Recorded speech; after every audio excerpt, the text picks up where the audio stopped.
Are we alive? We're live! Oh, there we go. We're live. Hello, Carlie here. I'm just... Go on. Great start. We're live. Hello. We're live. God, we're editing this later. For almost 1,000 years, the world believed it was in the hands of the Maker. And now many believe you are the agent of his will. Whatever the truth is, that belief gives you power. There is a place that waits for a force to hold it. There is a place where the Inquisition can build, grow.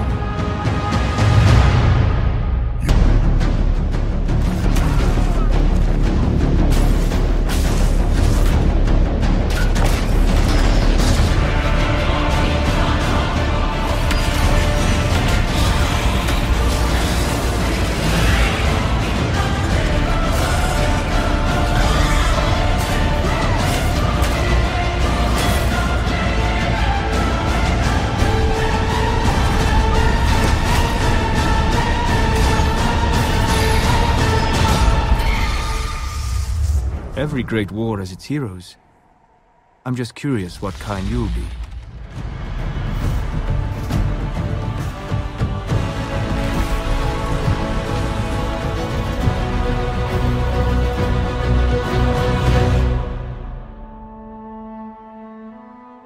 Hello, Carlie here. I'm joined by Lex and Satsu, and Dragon Age Inquisition is coming out in 2 days, at least for us in America. And we have a very special podcast in which we will be talking all about the Dragon Age series, the Origins, Awakening, Dragon Age 2, and more importantly, Dragon Age Inquisition. Say hello, guys.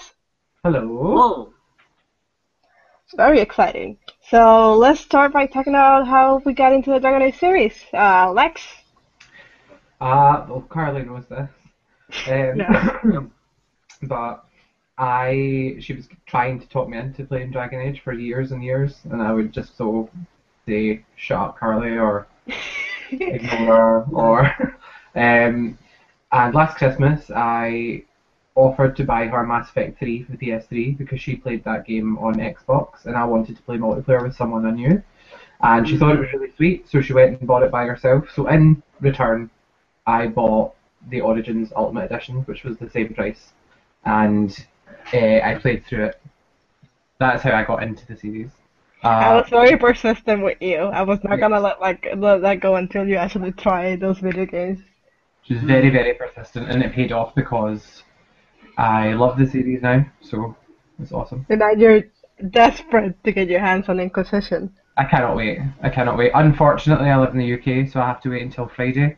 I'm hoping it'll come in the early 21st. 21st of November it releases here. Tomorrow for me is gonna be the longest fucking day imaginable. Well, you've already played the demo, which we'll get to later, like the EA Early Access, but yeah. Yeah, but that makes it worse because once you have that piece of it, you just want more. You're more desperate for more. Well, it's better than just sitting around watching trailers. But anyway, let's move on to you. You know, let's move on to you, Satsu. Okay, alright. Okay, so I picked up Origins a little while after release, so in about 2009-ish. I remember playing as the Daily Shelf Origin, and I gave up at some point during Orzammar, during the previews. Even though back then my previous experience was like Star Wars, KOTOR, and Neverwinter Nights, I didn't really find myself enjoying Origins a whole lot, and not as much as Mass Effect. For the record, KOTOR is Knights of the Old Republic. Yeah. And Mass Effect had a much bigger effect on my experience of RPGs that time. But a few months ago, in preparation for Inquisition, because I was actually following the news and I actually got kind of excited, actually. So I played a full playthrough a few months ago, dusted off the old discs and reinstalled everything, including the Awakening expansion, which I didn't actually even take out the plastic wrap. I fiddled around with the toolset, modded a few things to make it a little bit more to my taste, and I actually found myself enjoying Origins a lot more the second time around, or at least enough to finish the game. Yeah, and make a full import into Dragon Age 2, which is another story entirely. Okay, so my experience with Dragon Age started in 2009. I was late to the seventh generation of consoles because they were fucking extremely expensive when they came out. Yep. Extremely expensive. My dad had a Yeah. PS3, the original one, but he didn't use it for anything. So It was like $600, wasn't it? Yeah. So he just bought it to just have it in the living room, taking dust, because that's all it did. If me and my siblings weren't there, and when we were there, we only had 2 games to play: Resistance and a motocross game that I can't even remember the name. That was basically it. But I finally got when the PS3 Slim came out, which was massively cheaper. Then I got one for Christmas in 2009. I didn't really know what games to play. Since I didn't have a console for the longest time, I was still on my PS2. I wasn't paying attention to the games that were coming out, like, for that generation, because I wasn't going to play them. So I asked my little brother, and he said, there's this really good game called Dragon Age Origins that just came out, Assassin's Creed 2. So I'm more an RPG person, so I said, okay, I'm going to ask for Dragon Age Origins for Christmas. My intention was probably never really gonna play it. I just gonna drop it off, and my little brother would play it all the time. Wasn't really interested. At that point, BioWare for me was Knights of the Old Republic, which is a game that I really wanted to play but never got a chance to because it was only on the Xbox and PC. I didn't have an Xbox to play it on, and my PC probably couldn't run it. And the only thing I knew BioWare from was Mass Effect 1, which the whole controversy that came on Fox News. So that was basically my entire knowledge of BioWare. Until BioWare selling sex, I believe. Yeah. People that what controversies we live in. People that aren't actually gamers will probably think, oh, this is just a company that produces porn, because they're always in the news for sex, and it's not really all that explicit. There are video games that have more, that show a lot more than BioWare, but yet BioWare always seems to be the one in the news for it. Once there was this one day I was really bored, put the game on, and it just instantly clicked completely with me. To that point, I wasn't used to playing more mature kind of video games.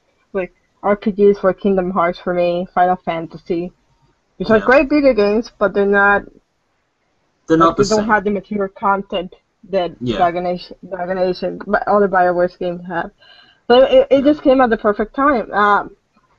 For me, the moment that I really got hooked is in the Human Noble, Oregon. Once our house was attacked, and you go with your mother to your sister-in-law's room, and you find her killed, and her and your nephew, a little kid. It's like, what? This is completely different from what I used to playing, because I never seen that. I never seen that in a video game, much less that early in a video game. Yeah. So that's when I realized.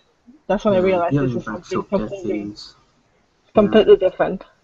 And that's how it started for me, and I never looked back. This is one of my favorite series of all time. Origins is a game that I never get tired of playing. I still are playing it to this day, five years later. So yeah. Yeah, that's fair. Lex, do you want to talk about what got you really into it, and did you go over that?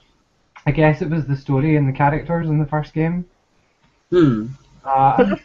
Pretty much the characters all grew on me, aside from Wynn, who I liked from the very beginning, because she's Wynn, ha ha ha.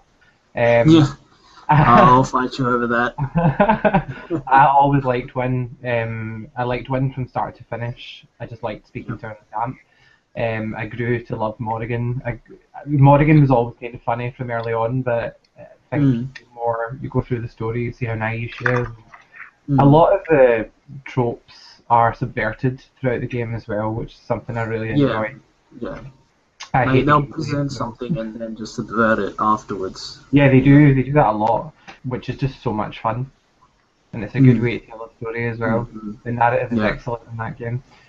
I didn't like the gameplay in Origins, and I attribute that to the fact that I played the game on console from start to finish. So fair enough. I wasn't a massive fan at all. I found it really slow and sluggy, and not just the combat though. It was the loading and the freezing every time I had to load, and I just know that if I'd played the game on PC first, I would have preferred the tactical aspect and. And now I think, now I think most of us have the PC version, I believe. So yeah, I got my PC. Yeah, I got it recently. It was the Ultimate Edition. It was extremely cheap on Amazon. I said, well, I gotta give it a try on PC because that's where you really get to enjoy the gameplay and all that stuff on PC. And it's miles better. Yeah, it's dirt cheap now, and it was free on Origin a while back. I'm not sure if it's still free, but like you can pick it up. Yeah, I was going to say, was it not free? Was that the Ultimate Edition that was free? Yeah. No, it was just the base game. Ah, right, okay. Yeah. And the problem with that is basically it takes a lot of space if you just if you get PC games and just downloading them. It's much better to just buy the actual copy. Yeah. Which is not something. There wasn't a free copy version on Origin, so I just bought it off of Amazon, which was also cheap, so it wasn't really an issue. But I just immediately when you start playing it and you get your first taste of the tactical aspect, you're like, ugh. Yeah, it's a little tricky at first.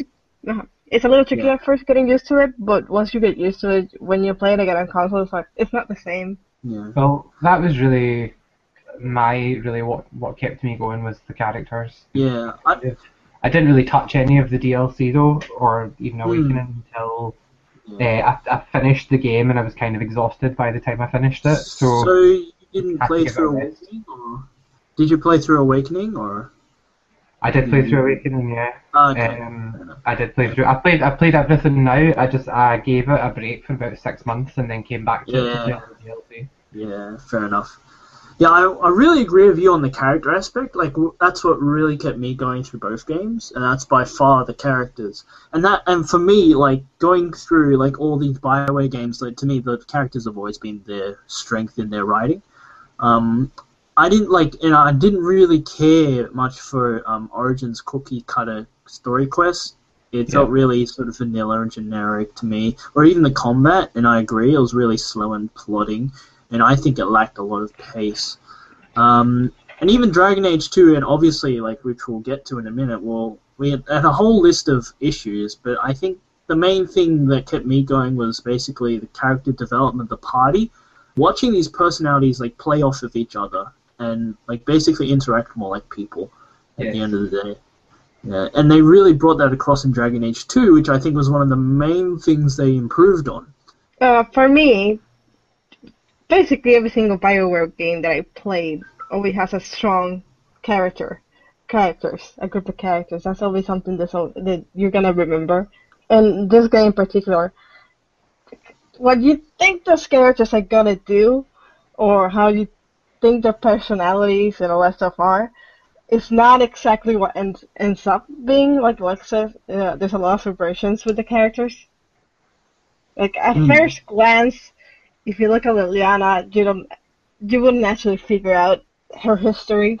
Morgan is at first glance seems a lot like Viconia from Baldur's Gate. I don't actually know how to pronounce her name, but it's in the end, once you get to know her a lot better, she's a lot different from that character.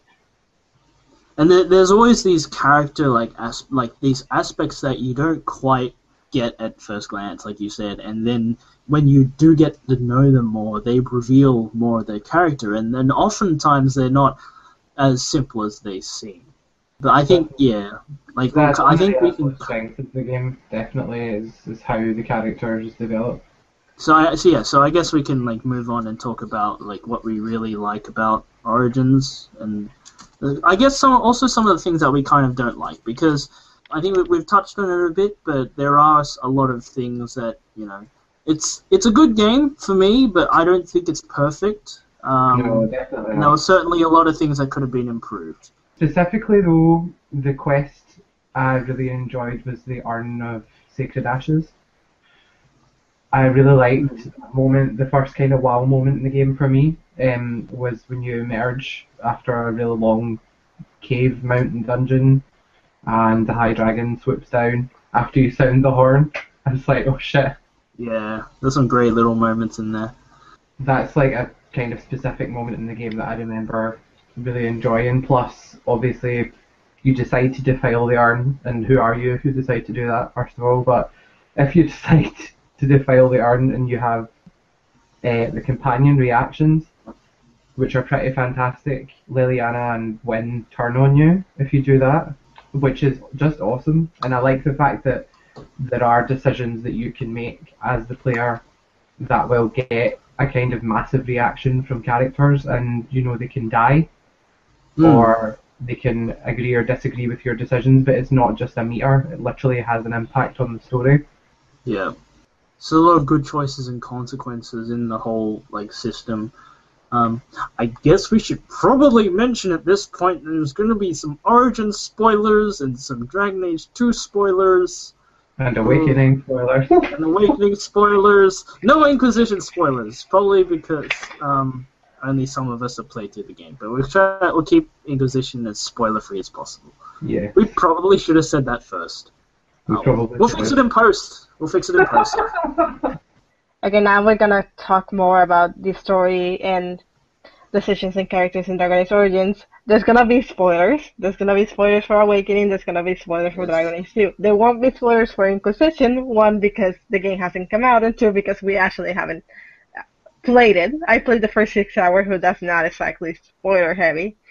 I've been checking the BioWare forums. I know quite a few spoilers, but I'm not gonna share them here. We'll keep it as spoiler-free as possible. Yep. Yeah, Inquisition is spoiler-free, just speculation and what we're looking forward to and all that stuff. But anyways, Origins. Lex, what exactly the story with you? Characters and gameplay. About the story? Yeah. See, the thing is, I'm really weird with these things because I don't like high fantasy settings at all. I'm so non-traditional gamer that way. I don't like it. I don't like medieval stuff. You mentioned that before, that you prefer more futuristic settings.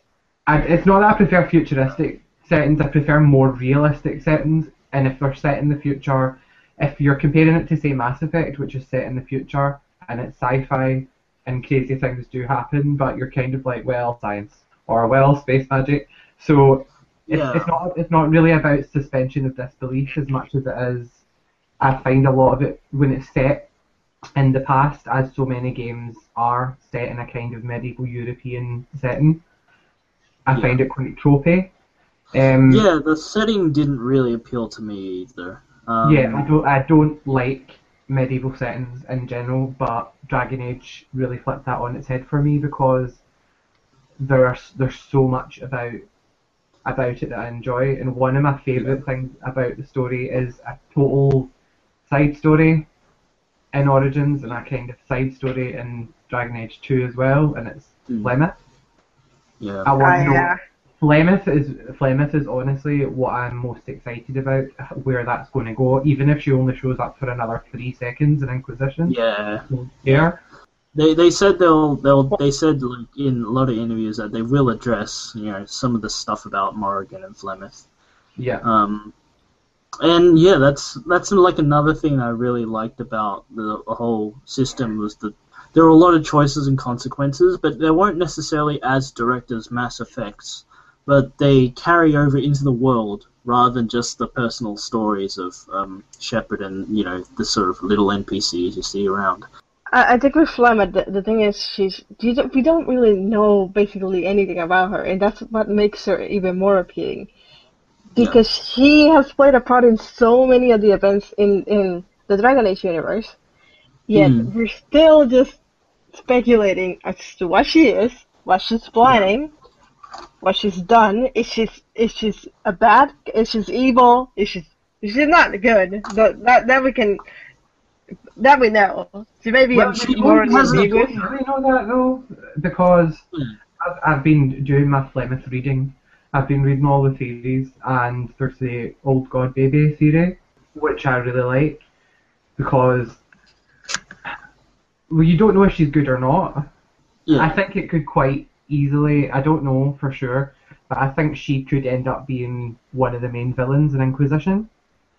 Yeah, well, there's no denying that she has an agenda. Obviously, every time she gives you something or asks you a favor, it's always to her benefit.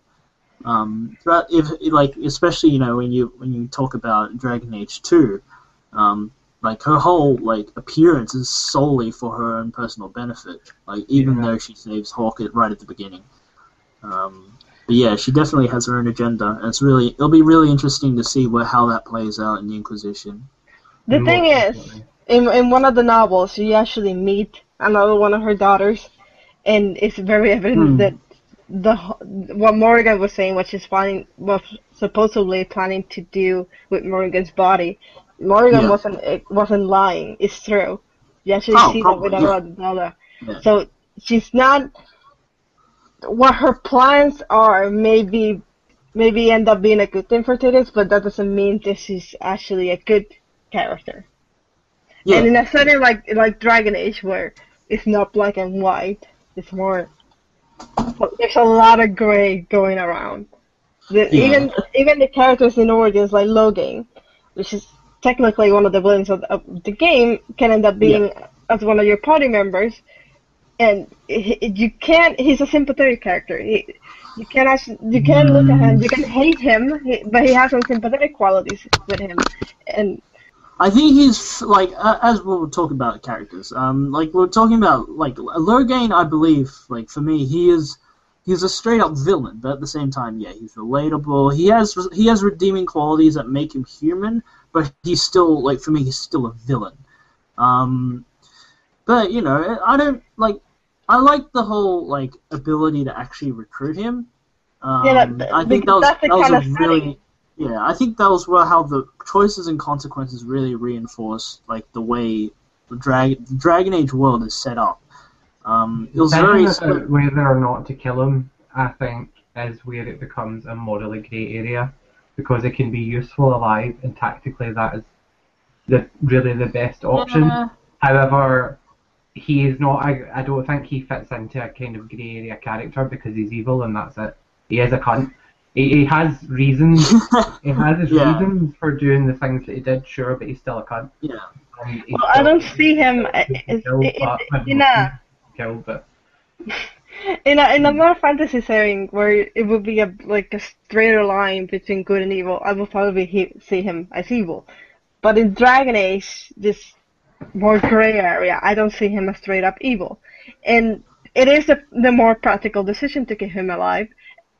It is, but at the same time, like he is inherently like the actions he does are inherently evil. I mean, he is a tyrant basically. Yeah. And within the political because a lot of it has to do with politics, and I think not all of it is obviously not inherently evil, but the things he does often like if we were to compare it to real life, we would say these are unethical things. These are to the detriment of the world. The thing that upsets me most in any story is when something catastrophically bad happens and blame is misplaced onto the hero. That annoys me a lot, and the payoff when the truth comes out is part of what I really like about a story.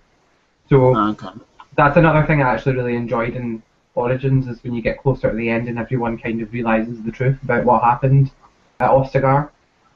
And so a lot of the politicking was sort of and that's what made it. I think that's what made it a little different as well. Like the whole like everything was leading into politics and the way politics was shaping the world, rather than just player quest goes on X quest to defeat monster Y and save world Z. Okay, the setting of the Dragon Age series is such. If you have Logan in your party and you see him later throughout Awakening, he kind of changes a little bit. He's no longer the massive dick, like Lex said, that he is in Origins. So I think it's worth keeping him alive. It doesn't really matter when it comes to Alistair, because if you harden him, eventually he stops being angry about it, and you still can make him king. If you want to make him king with an aura, which is what I do, and I think it's what you guys do. I mean, he's gonna be angry for a bit, but in the end, it's the more practical decision. To me, it's the better decision to keep him alive. Do you actually like Logan more than you like Alistair? No. Okay. Glad we got that It's cleared not up. really, it's not about who I like more because Yeah. but I'm not a big fan of Alistair. I'm okay with his character.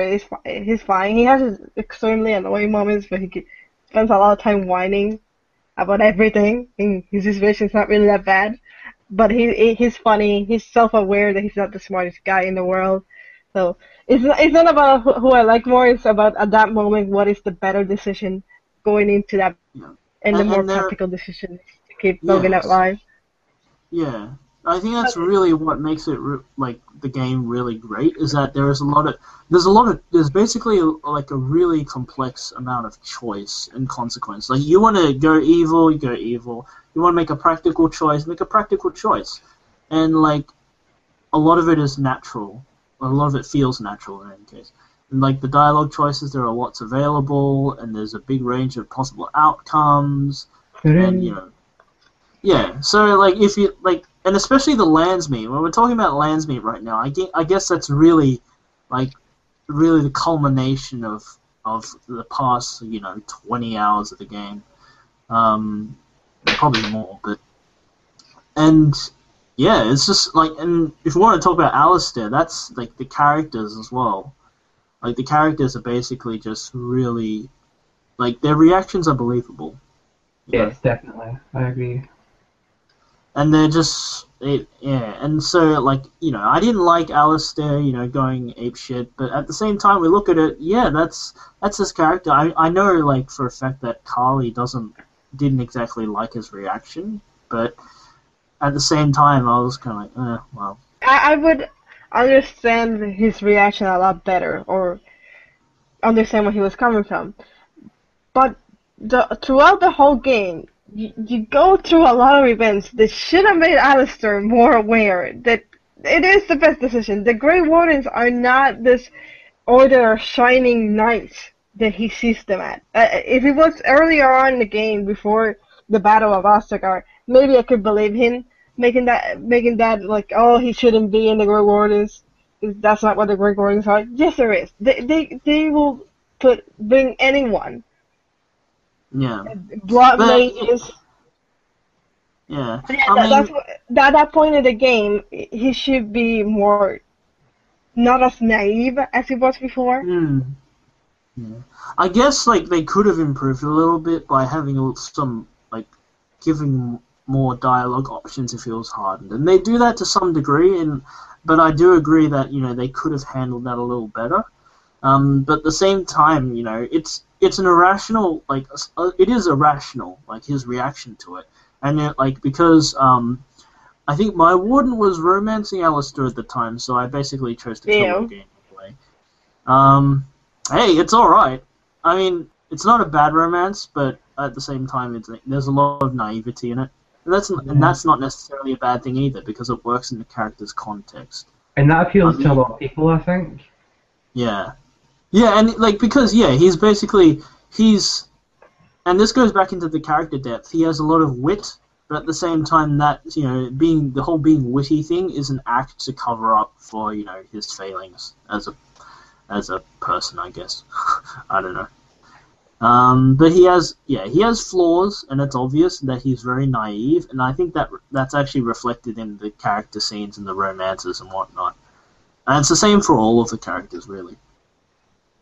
Well, you have someone like, let's say, Morrigan, who, even though she talks a lot, she doesn't actually have any experience. Exactly the same with Morrigan, It's just with her, it's portrayed in a different manner, because the way she talks when you do something nice, that is actually a good thing for you, for the things you're doing, she doesn't actually understand. She just thinks, oh, he's doing, he or she, your ward is doing something nice, oh, that's immediately bad. When it isn't, she doesn't understand this, because she has spent her whole life with Flevet, and this is the actual first time that she's been outside of that, and throughout the game is her actually breaking out her mother's ideas that she's placed in her head. Like, towards the end of the game, you actually get to see more of what Morrigan actually believes in.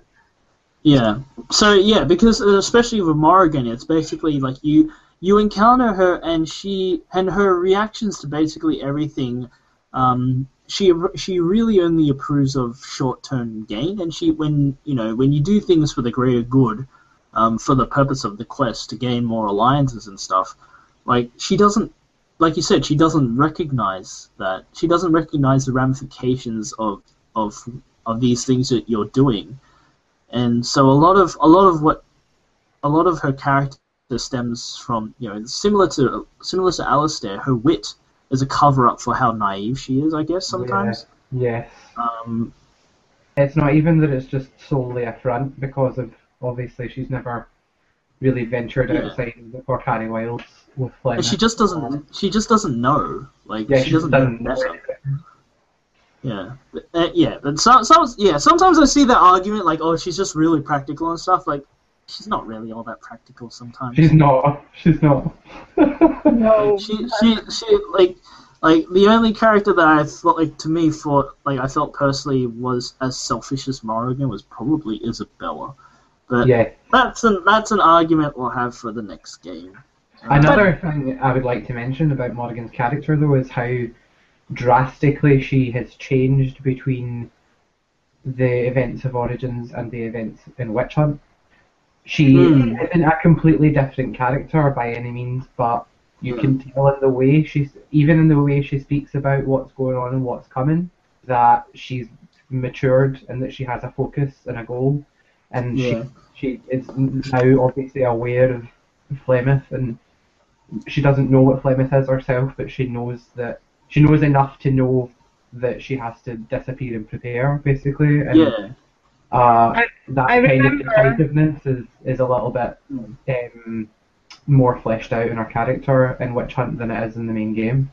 I remember when you got to, you were close to the end of Origins, when you got to do the Dark Ritual, you thought, okay, maybe this is evil. And I said, just wait till you play Witch Hunt, because at that point she's been almost 2 years away from Flemeth.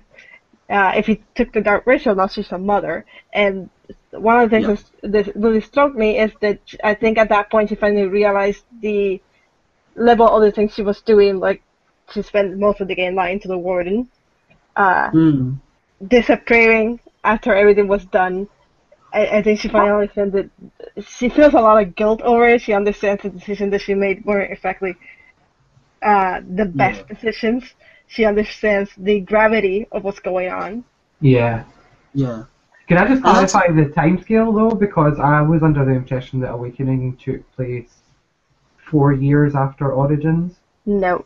4 years? It's a few months after Origins, and Witch Hunt is a year or a year and a half, up to 2 years after Origins.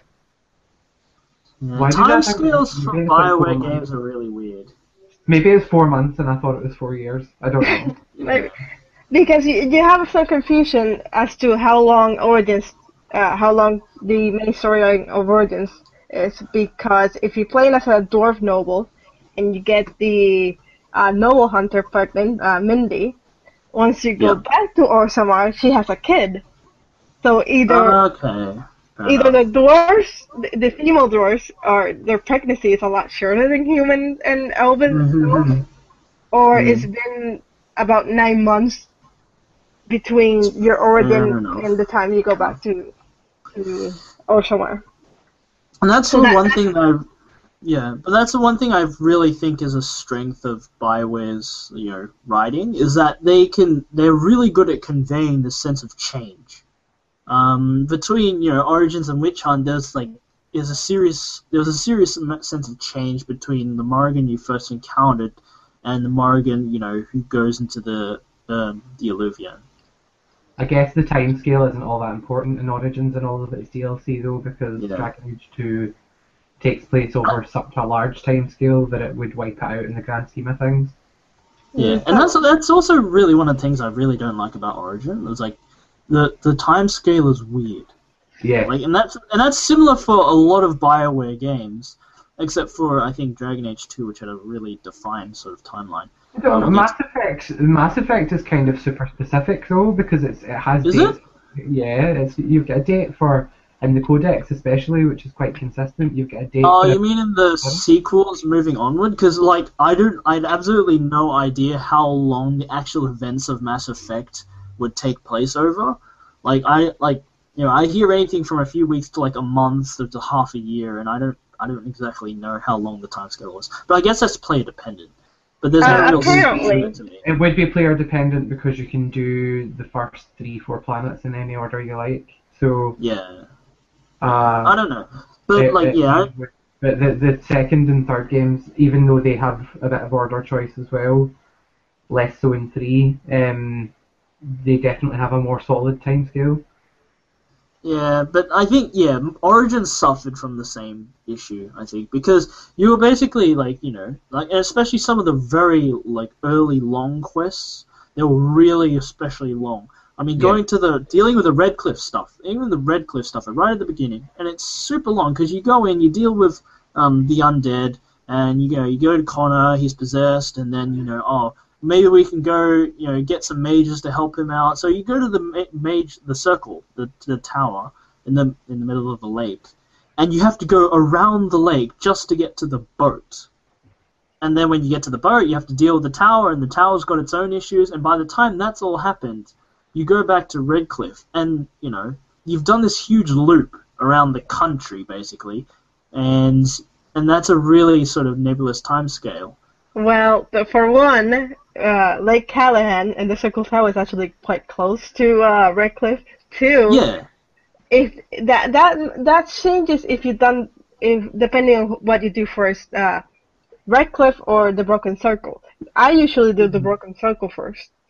Like I get on lowering, which obviously at that point you can't really change the order. You go to Ostergaard, then you go to lowering. That's when that's where everything becomes acceptable. After lowering, I go and get Shale, because using Shale for most of the game that's a huge bonus. Then I do the warning scheme for the chest. Then I do the Broken Circle to get win. Then I move to Redcliffe. On my recent playthrough, I went in basically a straight line of progression, besides going to Redcliffe, going to the Broken Circle and back. And the thing that really always bugged me is that because it was a lake, and instead of taking a boat directly to it across the lake, you had to walk around the edge of the lake. But that was just my griping. But yeah, there was and a lot of the dungeons in general just took too long for me. I think. For me, that was actually good. I actually enjoyed, except for the fade, because I enjoy it.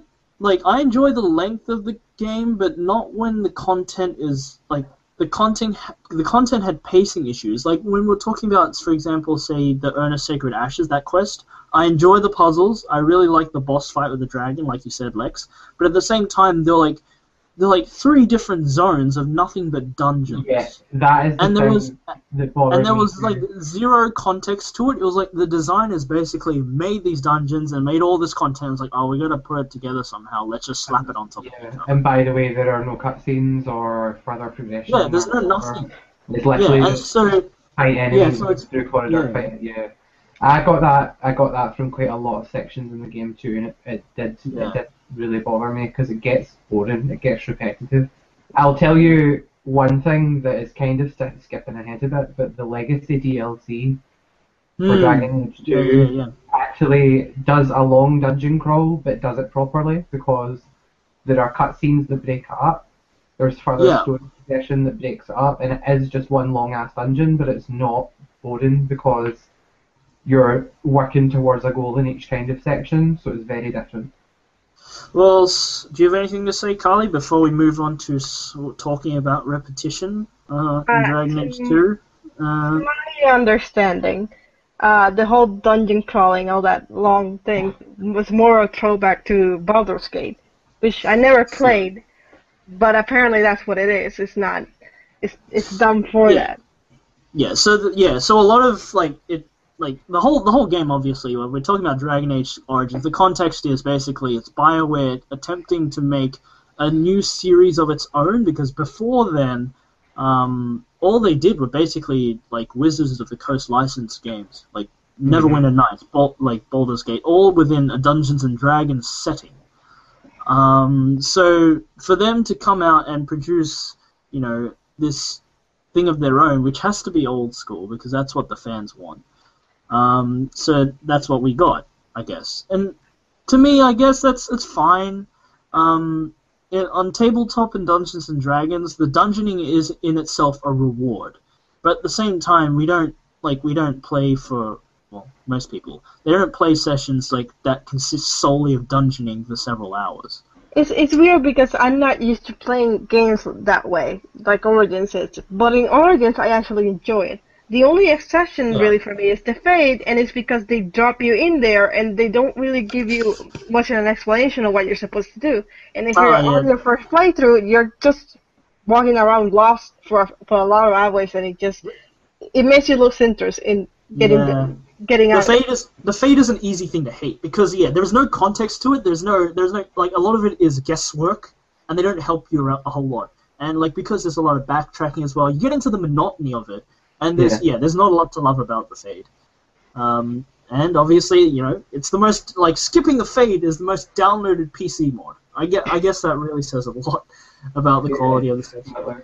I don't think I could actually do it, because once you know what you're supposed to do, it's actually not that bad. I like the Fade. I don't like the Fade. That is, like, the most blasphemous thing any Dragon Age fan has ever said. I like its intent. But I don't like it. I like the setting. I like what the Fade actually is. I don't like the dungeon Fade that they put in Dragon Age Origin.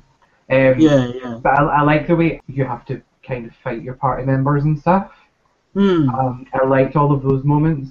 The fact that you're on your own and you're just kind of dropped in there. If I had gone in blind, which I didn't, but if I had gone in blind, I would have hated it a whole lot more. So that's what I mean. If you're going in blind, you're going to hate it because you're going to spend hours and hours just completely lost. But once you know what you're supposed to do, then it's actually quite a bit enjoyable. I really like the shape-shifting points, especially the Burning Man and the Golem. Those were fun, extremely fun. Those were fun. One thing I would say, though, is that it is too long still, even when you know what you're doing. Because I think the Fade took me 3 or 4 hours. I do it in an hour and 15 minutes, I think. What? It took me a while, but I remember my second through. I don't remember my first playthrough, but my first playthrough took ages. But my second playthrough was actually quite fast.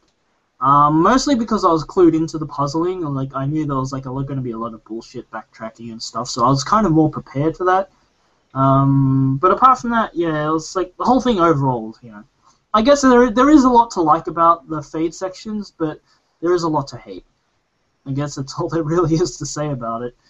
Do you guys want to talk about Awakening, or just skip straight to Dragon Age 2? I think we should talk for a little bit about Awakening, because it is a kind of major part of the series. Yeah. And I think it is something that I think they might be dealing with in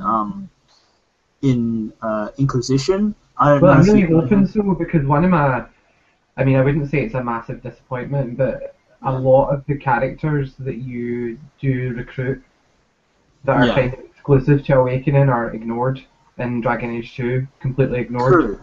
When you look at it, I didn't mind the characters, but they were just there. Yeah, there was nothing too special about any of them. I did like the Elven lady who was an asshole. She felt like they were trying to do a Morrigan light, but I know that's obviously not the case. But there was kind of that sense of, we don't why are we helping these people? It's not going to benefit us. I was like, it's going to benefit us. You just don't see the long term. One thing I talked about earlier was how similar this character is to initial impressions of Morrigan, because she has the same kind of attitude, but with Morrigan, it's false or it's naivety. Yeah. With her, it's colored by her personality. She's chaotic stupid, because getting tricked by Darkspawn into killing a lot of people, that's massively stupid. Yeah. But the whole thing of Awakening was that the Darkspawn weren't your normal Darkspawn.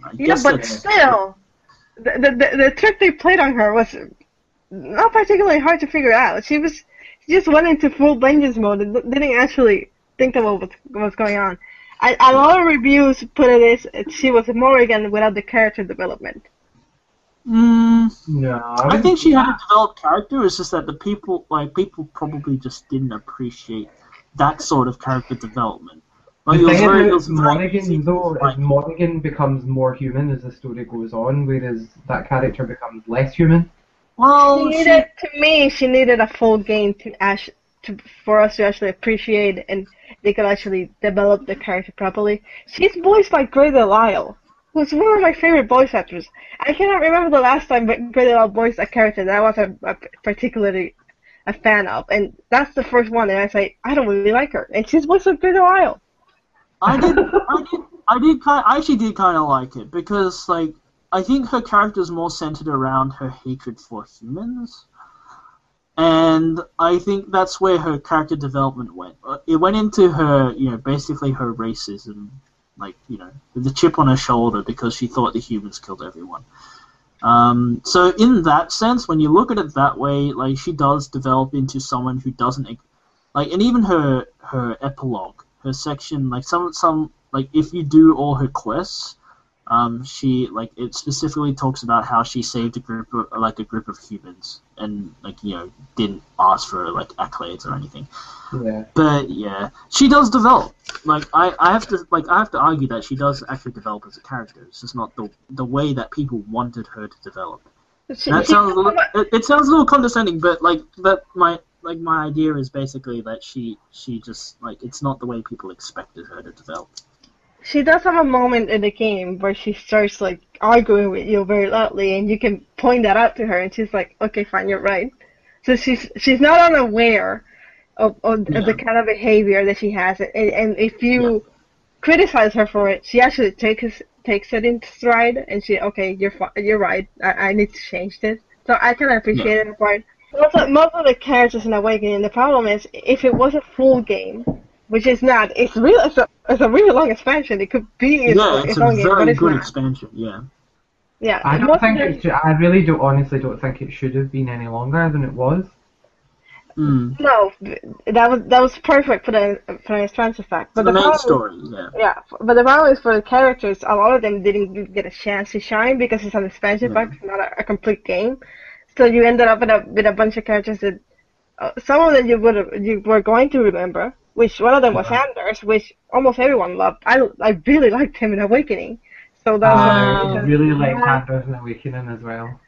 I kind of liked him, but I could see where they were going with in Dragon Age 2. No, you didn't, you liar, because this is everything. No, I played through, like, we'll talk about this later, but I played through Dragon Age 2 first. I have to admit, I played that first, for some context. When I went back into Awakening, I could see where those character traits are coming from. That's my approach to it. That's the problem, because you play Dragon Age 2 first, then you go back and you look for those things that are gonna lead. I don't think that's necessarily the wrong approach, though. Like, if you look at it from that angle, then it's easier to see where he turns into that, vengeance in Dragon Age 2. No. We'll talk about that later. We'll talk about that later. We'll talk about that later, but we're in complete disagreement here. But, like, we should discuss what happens to Anders later, since it's... Yeah, we'll talk about the next topic. But I did, for the record, I really liked Anders and Awakening. I did too. I was like, wait, once he announced him in Dragon Age 2, I was like, okay, I really like him. And if they make it a love interest too, okay, I might actually romance him, because I hadn't romanced a male character in the Dragon Age series, because to me, they weren't comparable to the females. It was a big difference. But you have some of the other characters. You have Sigrun. With more time, she would have actually been a pretty good character. She needed more time. Like, I don't think a lot of people know this, but her voice actress, Natasha Sigliuti, is the voice actress for Morant in Mass Effect 2. That's a gigantic difference. I didn't care too much for Morant. So. I think someone who really benefited from, who had some really good screen time was Oghren. I think keeping Oghren in Awakening was a really good choice, because he served as the anchor between Origins and Dragon Age and Awakening. They needed an anchor. I know that they chose Oghren. A returning character, yeah. Most people and because Martha Marley in the story. Because he came late, he needed the time for it. I love it. Like, I didn't actually like him a whole lot in Origins, but like when he came in Dragon Age Awakening, that was like I warmed up to him a lot more because I gave him the time to develop his character.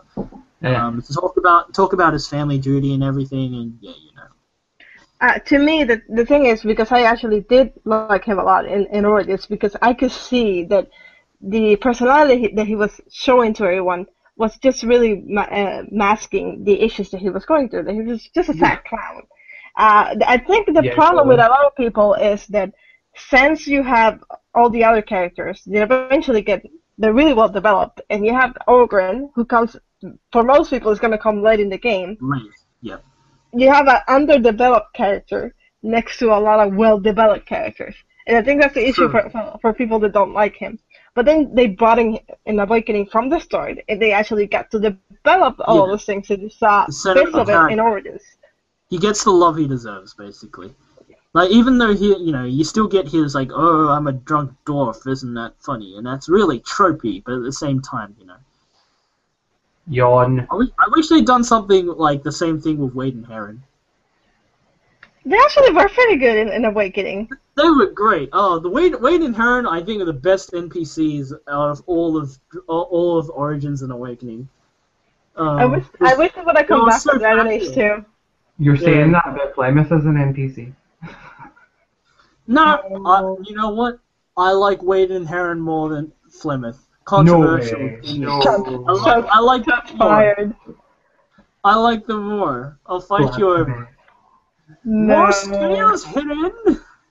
I mean they're hilarious, but Plymouth.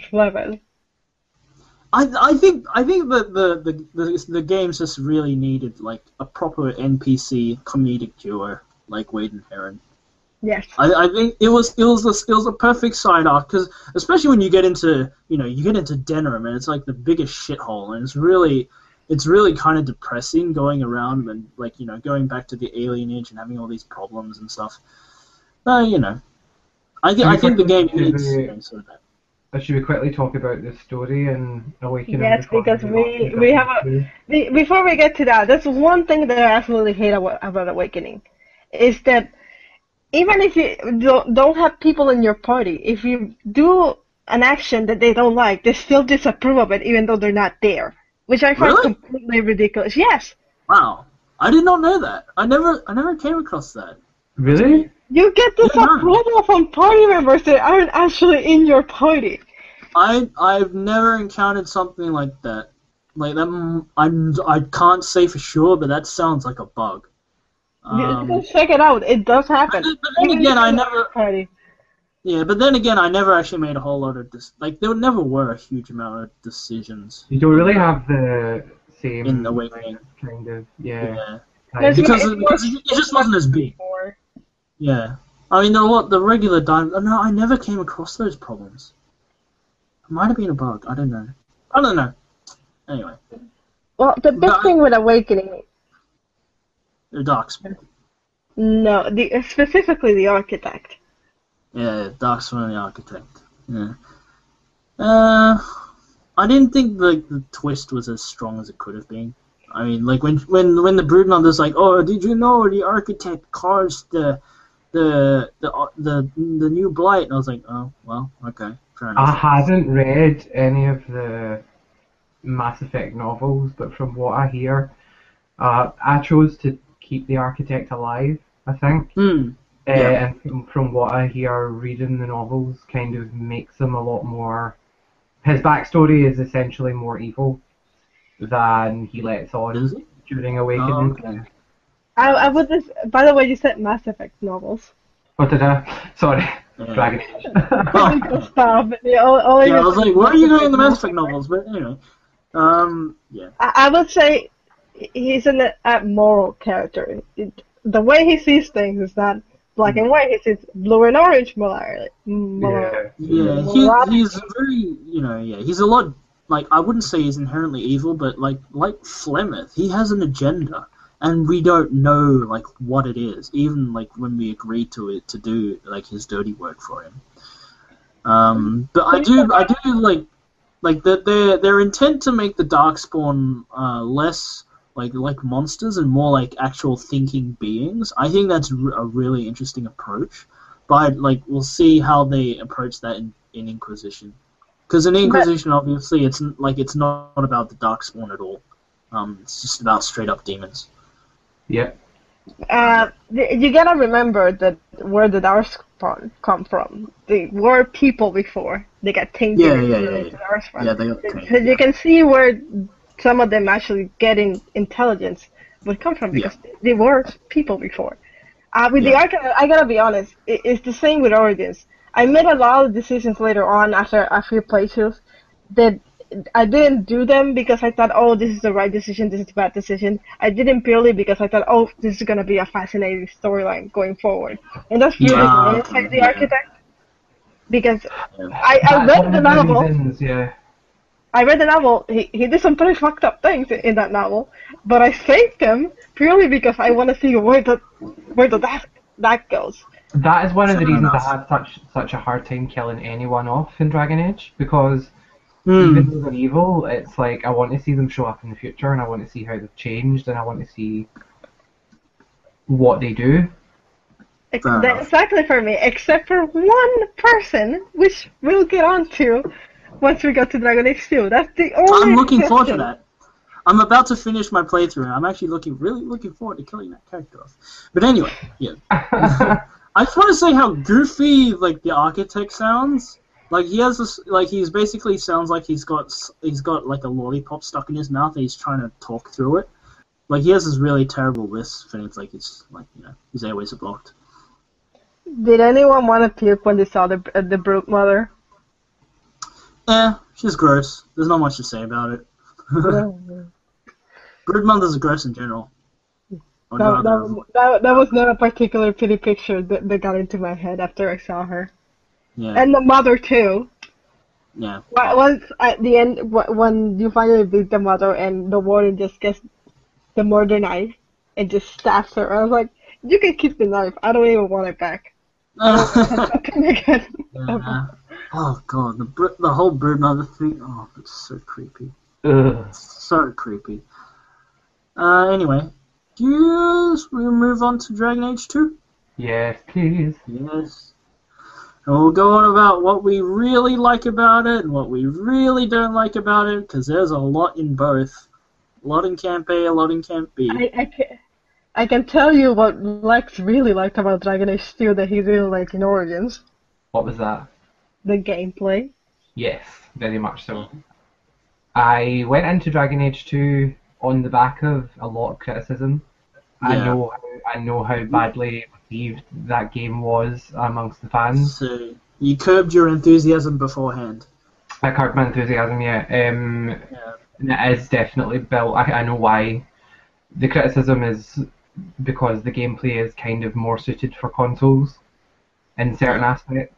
And as a console player, I was relieved as shit as soon as I turned it on, because it is so much fun playing as a rogue. I play as a rogue and just running around and the combo attacks, and I just really enjoyed it. That was my first playthrough as well.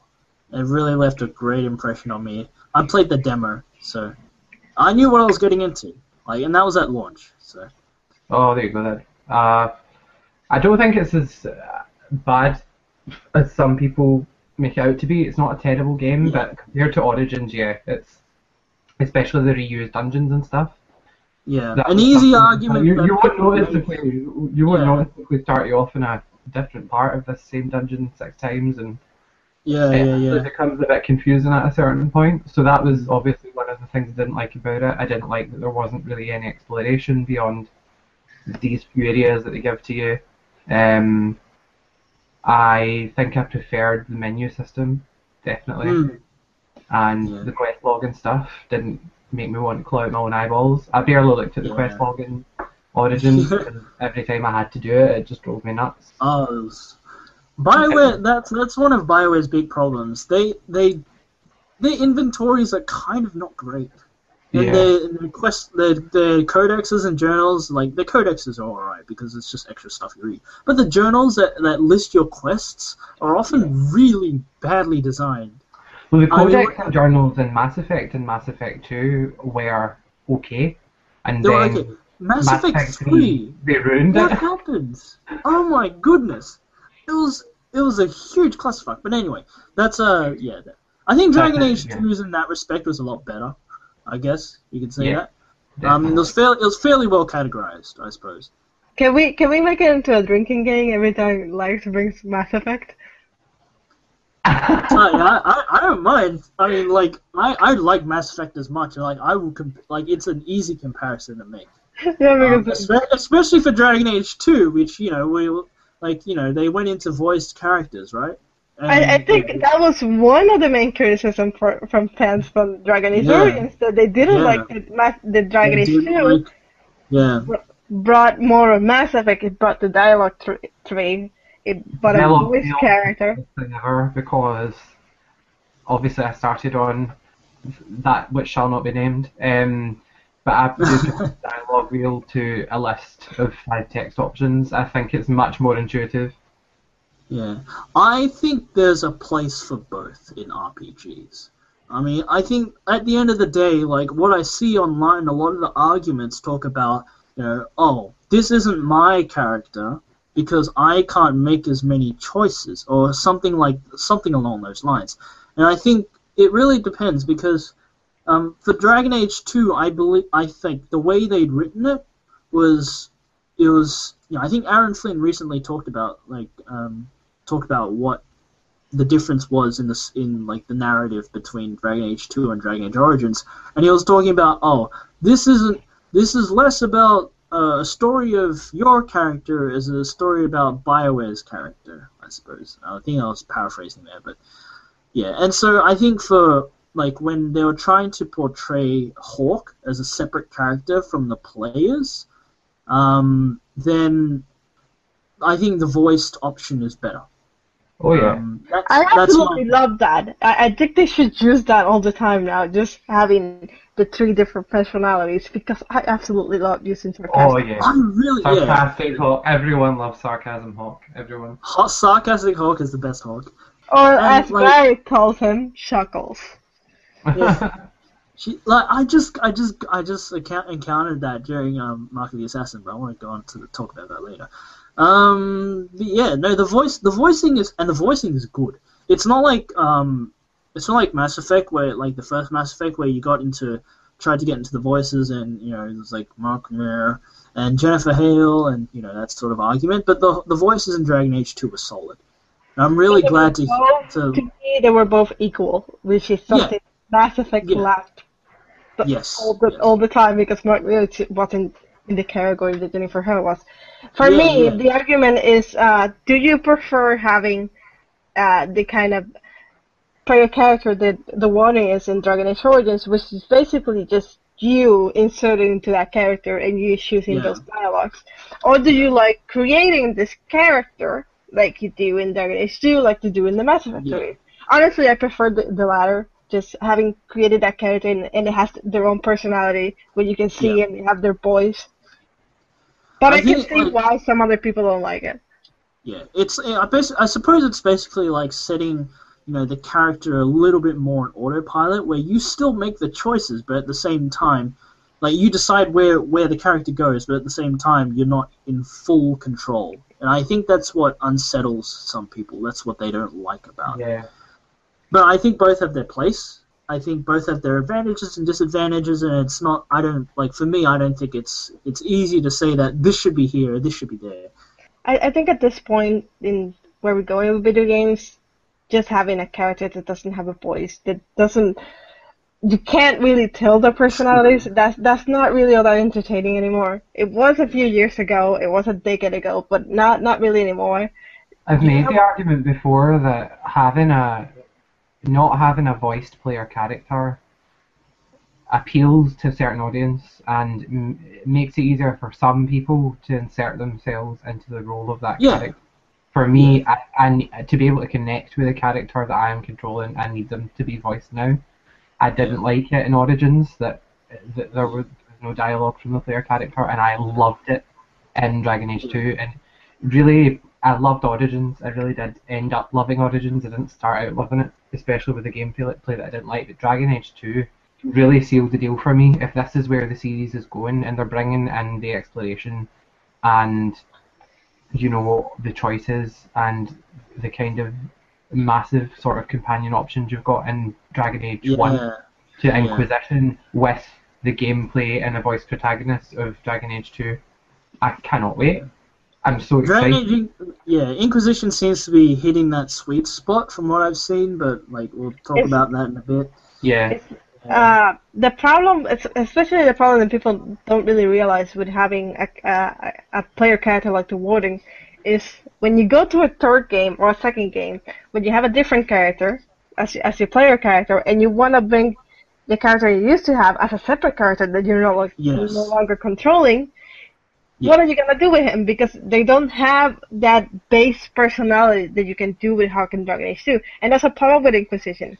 Because how would you portray the Warden in a way that most people will be satisfied with it? Because everyone will play the Warden in a different manner, but they don't have a set personality like the one in Dragon Age 2 has. Yeah. I think that's probably why the import options for the Warden are less present, and that's why what we've seen from the trailers that Hawk has some FaceTime in Inquisition. So. Possibly the Warden is not going to be in a position for that very reason.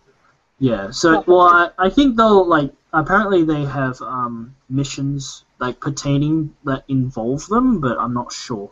But they probably won't have, that's my speculation that the Warden will probably not show up. And also, it also comes down to costs. We're talking about, these big development, these big RPGs, and sometimes it just comes down to whether you can afford to do these voices. Because David Geider, I think he said a lot of this on his Tumblr, and he's talking about the actual resources required to bring in a voice actor and go through hundreds and thousands of lines, and it's a seriously time-consuming thing. I mean, and we talk about they often make the comparison to The Witcher. That's a lot of Western RPG players. They compare Dragon Age voicing to The Witcher. Yeah. And The Witcher is basically, sure, there are heaps of options. There's only one character. It's Geralt. Geralt. And so there's only that much amount of work. But when when you give them more voice actors, Inquisition has 4, I believe. Two different accents for either gender, I believe. I don't know if Carlie. Yeah. There's American and Old English for. Yeah. Yeah. So even that's a huge people oh, that's good, that's more choice. But some people, they don't realize how much more work that is. It's literally 4 times the work. My first thought when I heard that was, oh crap. There's going to be a lot less dialogue. Huge.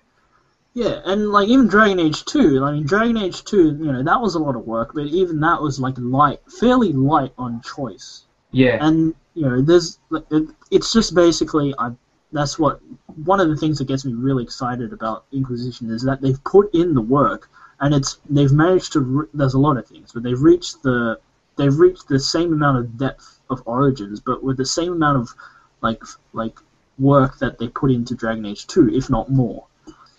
To me, with Dragon Age 2 specifically, with the characters that's gonna the voice characters, you get Hawk that's gonna show up in Inquisition. We already seen that in some of the trailers. Yep.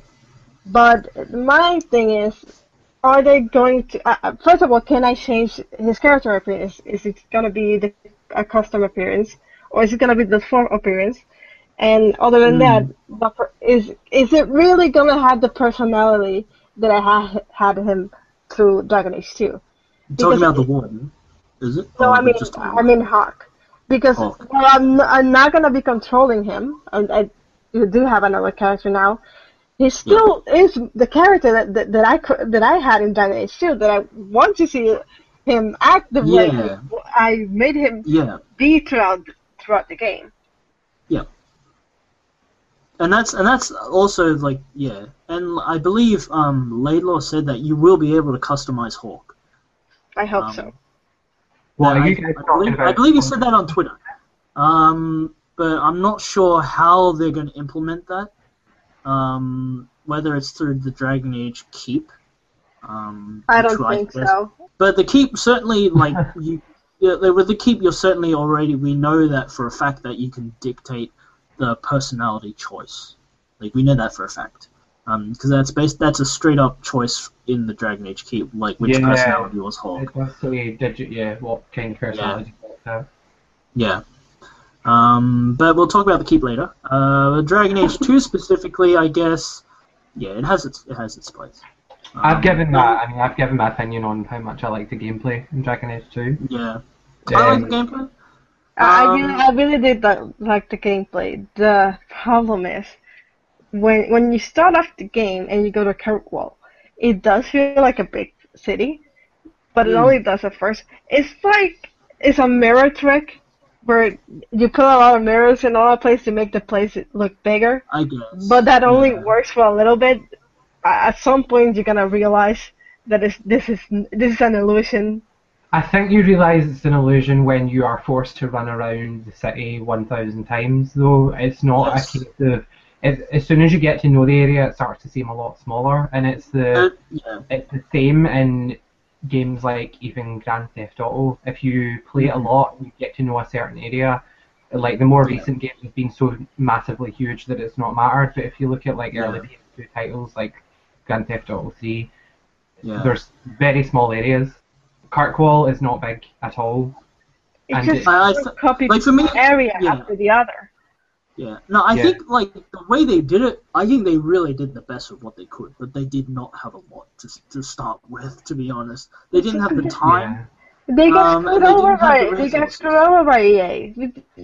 A game like that, especially a BioWare game, an RPG, is not going to be made in 11 months. But I think they did really well. Firmly in the camp. Yeah, definitely. I'm just firmly in the camp that it shouldn't have been called Dragon Age 2. See, well, from what I know, the game was supposed to be like a spin-off, not the actual sequel. But because they had so little time to actually make I may be wrong about this, but I remember reading about it once. But because they were giving only 11 months to make a sequel to Dragon Age Origins, then that ended up being as a sequel. One of the composers from Dragon Age 2 actually quit, and they gave a lot of detail. They said basically what you're seeing is the beta version of what Dragon Age 2 is supposed to be. And yeah, it's fairly obvious because the way the game is structured, the whole you get to go into 3-year periods through Hawk's stay in Kirkwall. That's really interesting. The problem is that because they didn't have time, you couldn't really see how his actions really change once you go to one of the time scales into another. If they had time, you could see in the environment how change in the environment. Yeah. There were very few quests that actually like threw you a bunch of different decisions once you hit another act. Yeah. A lot of the quests were always straightforward, no matter what decisions you end up making. Like they still pushed you into the same place, even if you went in a completely different direction the act before. Well, I think the time skips were sort of like sufficient enough to sort of explain away these sorts of like big changes. But yeah, I feel they could have done a lot better with it. Let's look at the rebel mages from Starkhaven.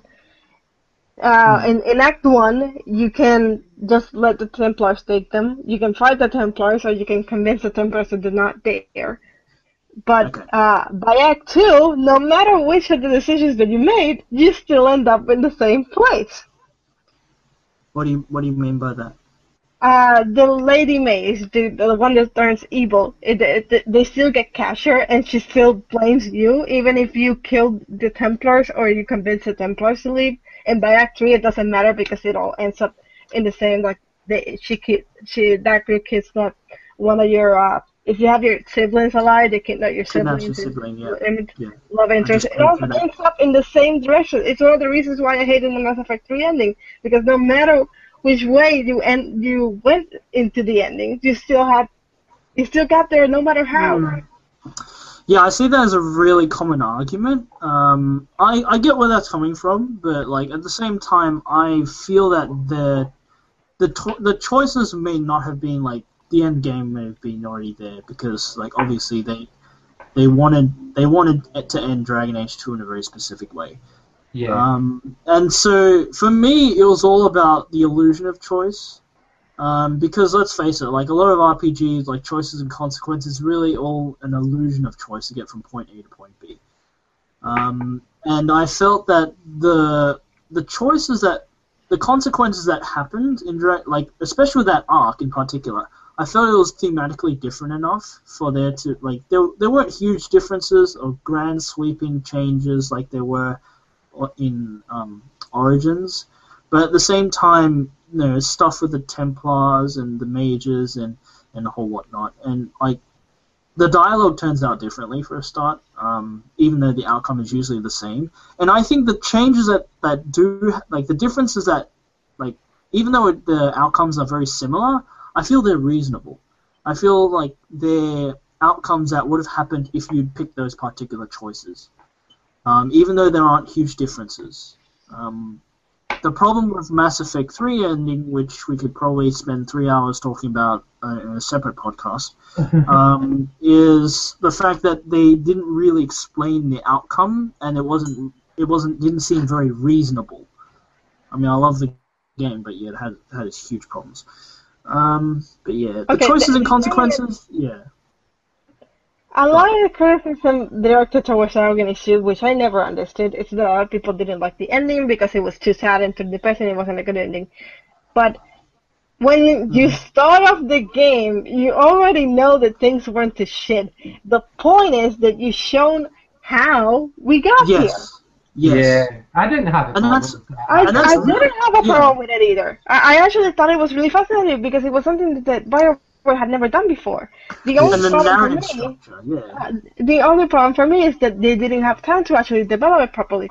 But I always loved that about the game because it was so different from when you're used to seeing it in a BioWare game. You know, we keep talking about how they didn't have time to develop it properly. I feel like that's more geared toward talking about assets, free dungeons and areas rather than the actual story itself. Yeah. But the narrative itself, I think, is one of the best things that they've ever done. Like it was so like it's so because different. and that is one of the exact same reasons that people will hate it, and that's really what makes Dragon Age 2, I think, so divisive. But for me, like going from Origins, which really the narrative structure not special. Like, not even the overarching story, which is go on a grand quest and unite the people to defeat an archdemon. It's not really great material. I agree. I felt it was really derived. And then they just said, well, you know what we're going to do? We're going to scale it down. We're going to make it a very personal story. We're going to talk about, you know, these particular, you know, issues and, you know, lead it up to a big conflict at the end. And so that people got from that...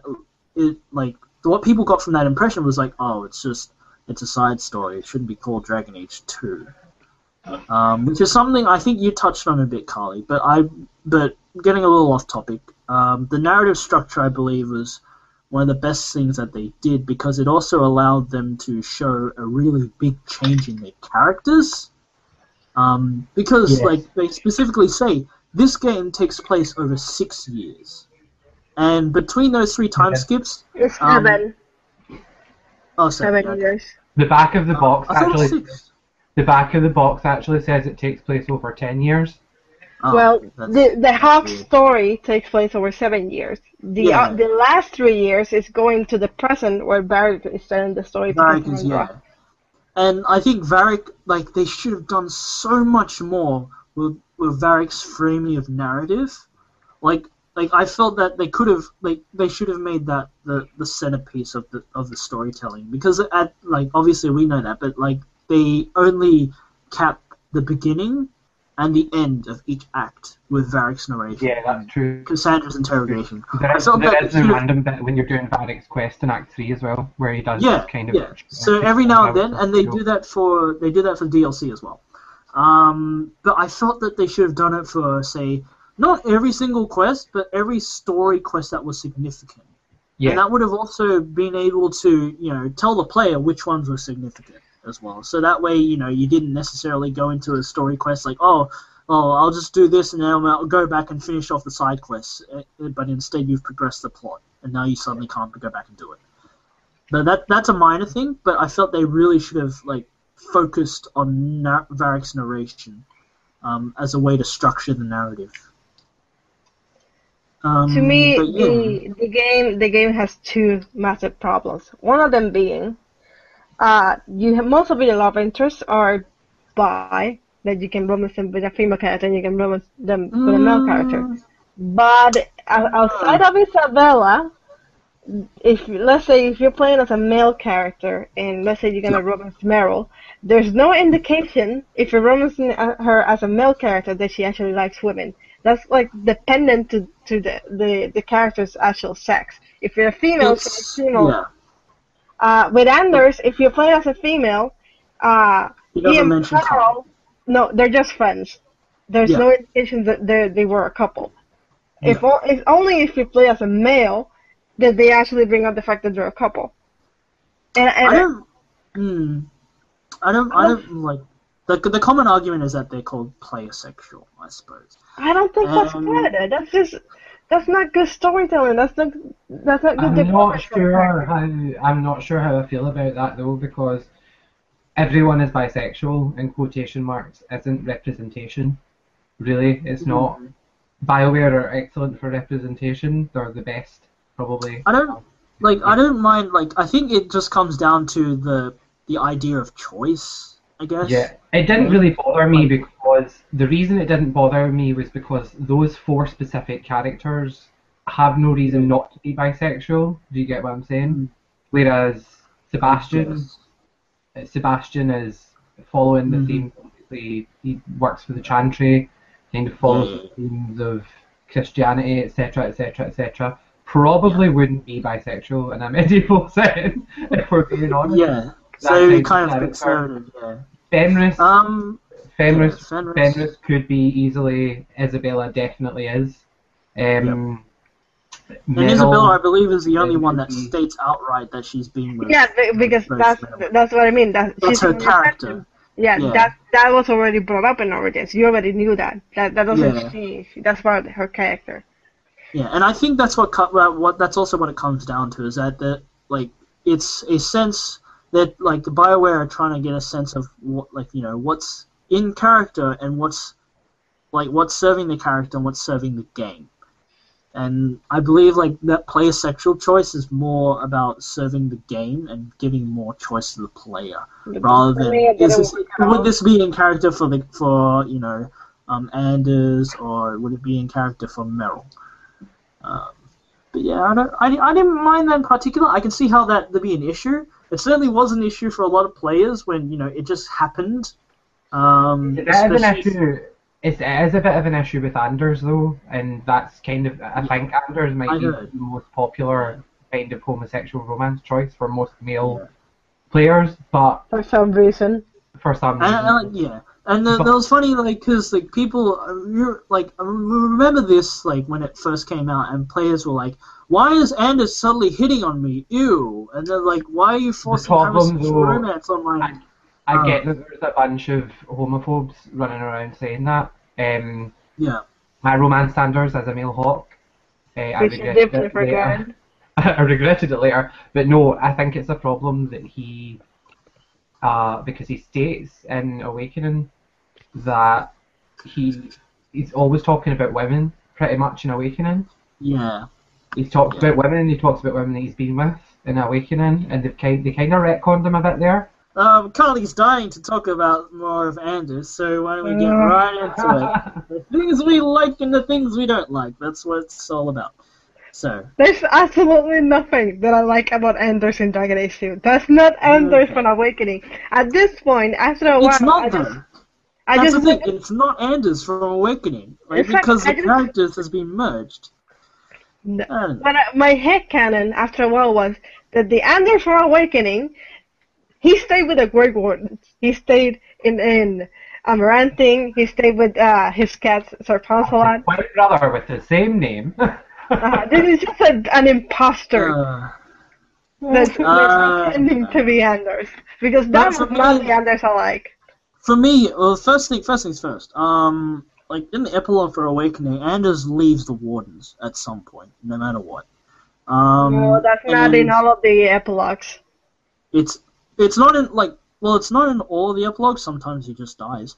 But like and mine, he leaves the Wardens.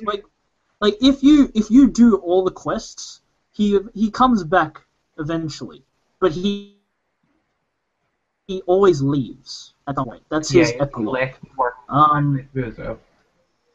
Yeah, but so that doesn't mean there's nothing relatable to the Anders in Dragon Age 2. Yeah, but then they talk about how eventually justice disappears, and basically what I think was that BioWare, when I forgot who it was, Gaida, I think he wrote for Anders in the beginning. I could be wrong, but he handed it off to Hepler. That was a great and idea. They basically just put one and one together and said that, you know what, let's merge Anders and Justice together. And I felt that the progression that happened, I actually didn't mind the way he progressed. He's obviously a shit character, but he turns into a shit person by the end of it because of his possession. And he basically is an abomination. I don't think you can put it down to just that though, because I have said in my criticism when I finished Dragon Age 2 that they should have bridged the gap more. Because Anders was a really kind of fun character in Awakening. It was funny. Yeah, it was enjoyable to be around. I can understand him going a bit emo. I really can.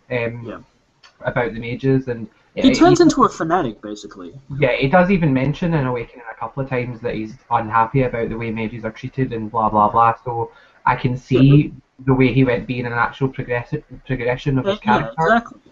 But I think they should have done more in Act 1 and Act 2 to bridge the gap between the way he behaves in Awakening and the way he behaves in Dragon Age 2.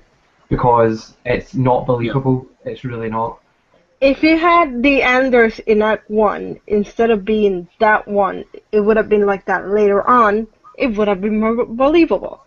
Yeah, well, he did have some, occasionally he would joke, and it would be it'd be pretty left field, but it would happen every now and then. Yeah, but that's only in Act 1. In Act 1, it shouldn't be like, oh, well, occasionally, when Act 1 and Awakening are months from each other. Yeah.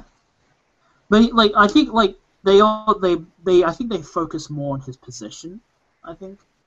But they took a little bit of what he was in Awakening, the things they mentioned in Awakening, his unhappiness with the way the Templars and the mages or the situation, and they just turned that to 11 and made his entire character over that. There are a lot of things about his character in Act 1. They were never part of him in Awakening. As such as? He becomes a very clingy person, which he was never in Awakening. He becomes clingy after, this is after the 7-year period has passed though, or 6-year period has passed. Yeah.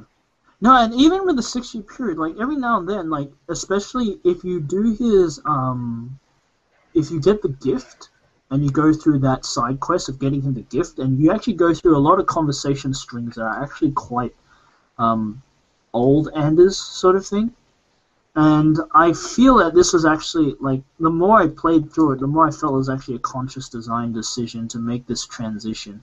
I agree that the transition could have been handled a lot better, but, from what they intended to make of Anders, I felt that, it was actually quite reasonable. I'm kind of surprised, though, that in Dragon Age 2 they chose to give him such a crazily large role.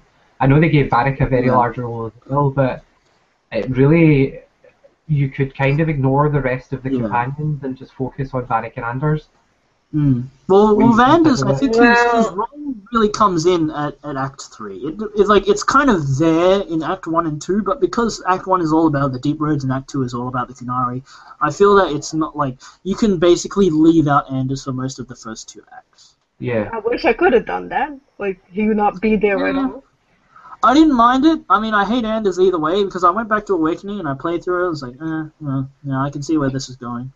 Well, I can see how he happened, basically, in Dragon Age 2. Yeah. Like, because his opinions in Dragon Age in Awakening were already, like, on the Mage Templar conflict were already quite sort of out there. But that doesn't necessarily mean that what ended up in Dragon Age 2, once you were playing Awakening, you're like, oh, this was totally where he was going from. And I feel they should have probably, if like, even if it was a drastic change, I feel they like if they'd explained the effect of justice a little more. Yeah, and because definitely. like by then he has turned into I also vengeance. feel like that was their linchpin / get out of jail free card, using True. justice as an excuse. True. Because But, I think they seemed to write the story. They knew they were going to include Anders, and they knew how they were going to. They knew that Anders was going to be the linchpin of the situation to start the war between the Mages and the Templars. And I think they thought, I don't know, I'm completely making this up, but I think they probably thought, well, how do we get him there? We can't just say Anders becomes this way. We have to have something else. And so they went, oh, let's have justice possess him and then turn bad. Yeah. But I think at that point, like the narrative, or like they already say how like justice was like his hold on what's his face, whatever his name was, that Grey Warden, he was already kind of like falling apart. Yeah. And so he couldn't really like, and he had to give the body back so he could get a proper burial. So I think like it wasn't entirely an unreasonable course of events, but at the same time, yeah, they could have. It did feel like a bit of like a story crutch. But at the same time, like I said, if they'd implemented a little better, made the effects of Justice's transition into vengeance a little more gradual, or at least better explained. Because they really didn't explain like his transformation into vengeance. So like from what I'm assuming is that he like, because of Anders' personality, like Justice was transformed already by the time we meet him. But that's my take on it, so I don't know. In the end, whatever bad behavior he had, or however you could have stand him and try to pass it off, it's justice, the turn into vengeance, that's what's controlling him. When he blows up the church, it's done. And there was no chance that I was gonna let him live after that. That he wasn't gonna be one of the worst characters I ever had in a video game after that. I've managed to separate my hate for the character with the hate for the writing. But I agree. I do kind of see a lot of hypocrisy in the fandom, because Isabella, through very, very selfish actions, causes a lot of destruction herself. Oh, yeah, I loathe and everyone loves Isabella because she's funny, and no one likes what Anders did because he's whiny. And yeah, but there's a difference. Well, I know there's a difference. Isabella is well aware of what's going on around her and why it's happening. Yeah. My first playthrough, I romanced Isabella. Yeah, and I was like, oh, she's alright, she's kind of joking. But then I played through it recently, and well, this time because she actually left my party for good after Act 2, so that probably colored my opinion of it a bit. But it never struck me until then how selfish Isabella was. It's actually really and how short-sighted it was. Yeah, and in fact, in Act 2, she is traveling around with Hawk and truly knowing every single repercussion of her actions and basically not giving a shit. Whereas Anders, although he has very good reasons to be a hated character, he actually has a reason for his actions. Yes. Yeah, but Isabella is purely being selfish. Yeah, but here's the difference. You couldn't know that it was gonna end up the way it did. That the Kunari were going to go into this rampage of the city. That doesn't excuse her actions. If I think she was lying the whole time, that she didn't do anything until everything went to shit. But the difference is she didn't actively set out for that to happen. Whereas Anders, what happened was what he wanted to happen. He set out to kill all those people and to cause a war. That's the main difference for me. But the motivation I think matters, because Isabella's motivations were really selfish and Anders actually weren't. I think they were basically both shit people. at the end of the day. Because with Isabella, it was so short-sighted and it was so selfish, and she knew the repercussions, but she didn't care, and she basically oh, it's your problem now, Hawk. The repercussions, you couldn't have known that it was gonna end up the way. Oh, you definitely would have seen that the Kunai. Come on, really? But not in Act 1. By Act 2, where everything. No, not in Act 2. By Act 2, now that everything was coming together, yes, but not in Act 1. Anders has set out for what happened. He wanted that to happen. That's not what he said. I'm not excusing her. They were extremely selfish what she did, and that's one of the things that sets me up from actually really, really loving her character, even though I do really love her character, but she's not on my list of favorite characters because of that. But the difference is she didn't set out for that to happen. She didn't intend that for happen. Her silentness preventing her from realizing what was going to happen. But Anders, the result of his action is exactly what he wanted. Yeah, fair enough. I mean, for me, it's like they both actively ignored the ramifications, and so for me that's just Anders didn't ignore them. The ramifications, that's what he wanted it.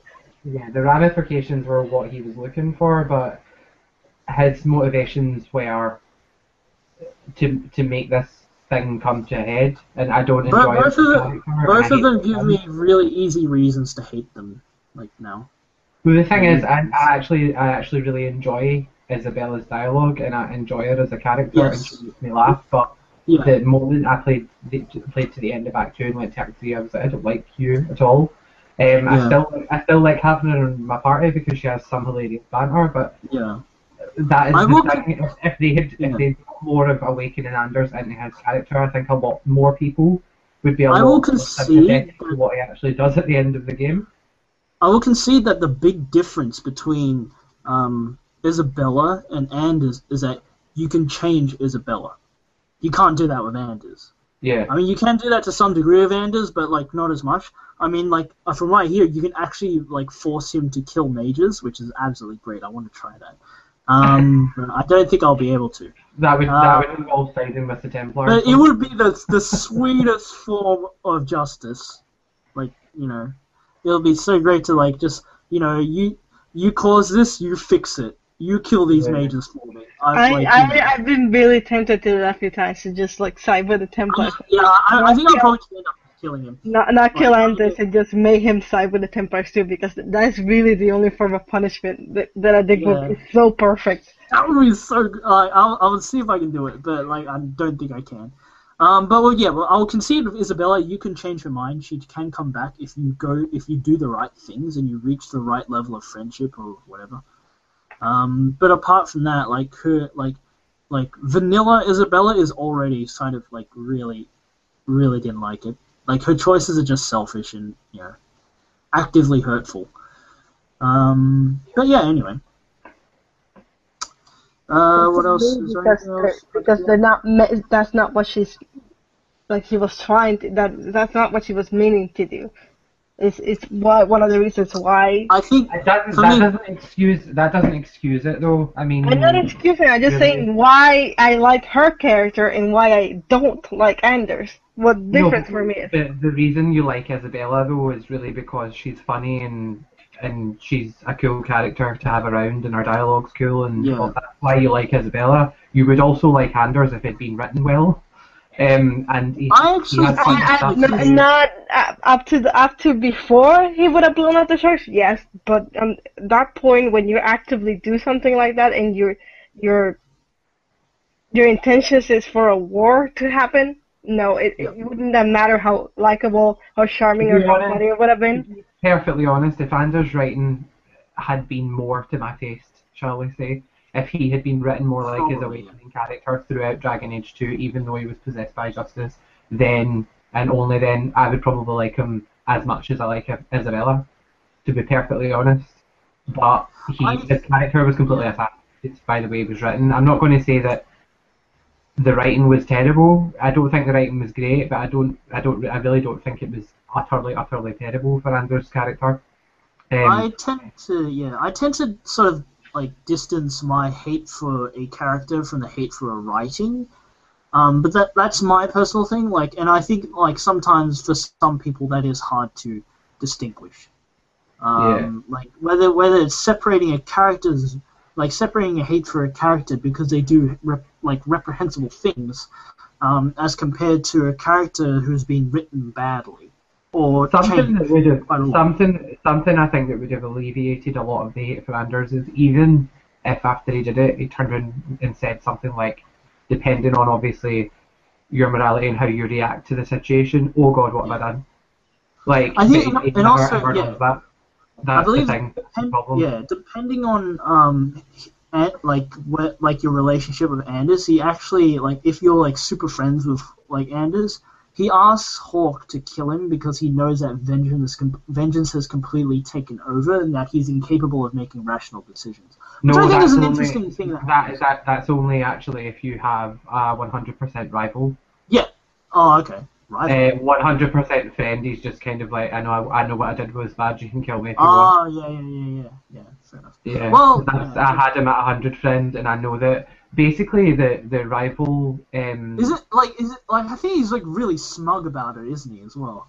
He is kind of, yeah, and it's kind of infuriating because I actually romanced Anders, and I did his quest, so I became complicit in actually what happened. I didn't actually like, and for my context, like I mentioned earlier, I played Awakening after 2, so like for me, I could see where it was going, and I was like, oh well, that's. Like, it's not exactly the like a route I would have expected, but it can happen.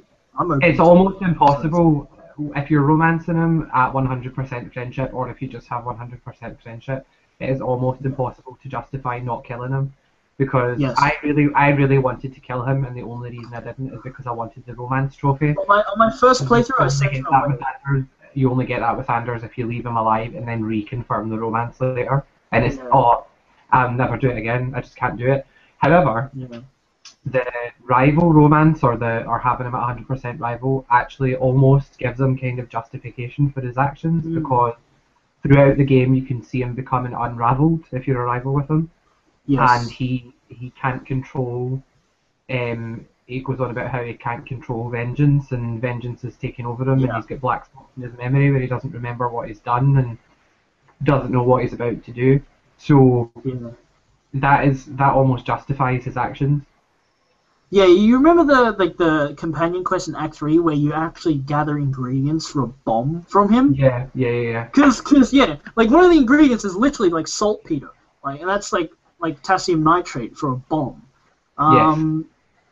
So you basically building a bomb from it, and like at the end of it, when he thanks you, he has the creepiest face on, and it's the most unnerving thing I've ever seen in the game. So I was like, yep, he is literally off his rocker, and I've just supplied him with the bomb. So it was nice, and that was the moment I think, like where the hate for Anders just like reaches that point. But I think some of the other characters are really nice. Like I would argue some of the best BioWare characters. Some people will also argue they're some of the weakest, but I really enjoy like characters like Varric's an easy one to love. Varric is the first work character I've ever liked. Yeah. So because he's also very practical. He's an obvious sort of like subversion of what a dwarf is, as opposed to Oggren, who is every bit the stereotype. The Varric, he doesn't have a beard. He's really big on his chest hair. He holds a crossbow. He doesn't use the axe bullshit. All those sorts of little things that like he likes the drink, but he's not into it like an Oggren is. Meryl is a character I think that is easy to like, but is also doing things that are not savoury. She is like it's kind of like Isabella, where she's like her personality is likable, but she's a blithering idiot. So stuff like that, and Aveline, I really like. I love Aveline. She's amazing. And especially, in a game where everything is insane, like even to some degree, Hawk, who is absolutely insane to do the things he or she does. Aveline is the straight man. She is the rock. She is the rock of the party. She's the stable point, and I think that's really what. I think she's really what often brings the party together. That's my opinion. I just really like Aveline. And so other people will be like, I like Aveline because she's a woman in position of power who knows what she wants and gets what she needs. I like Aveline because she is not a stereotypical woman, and I think she does a lot for. I like her because I like that she's good, and I like that she is just kind of a sister. She's level-headed, like she's reasonable. Very level-headed, very reasonable, and she will always be very loyal as well, which is something. She's just such a good character, and it's especially hilarious if you're trying to flirt with her during that and attitude quest. Right over her head.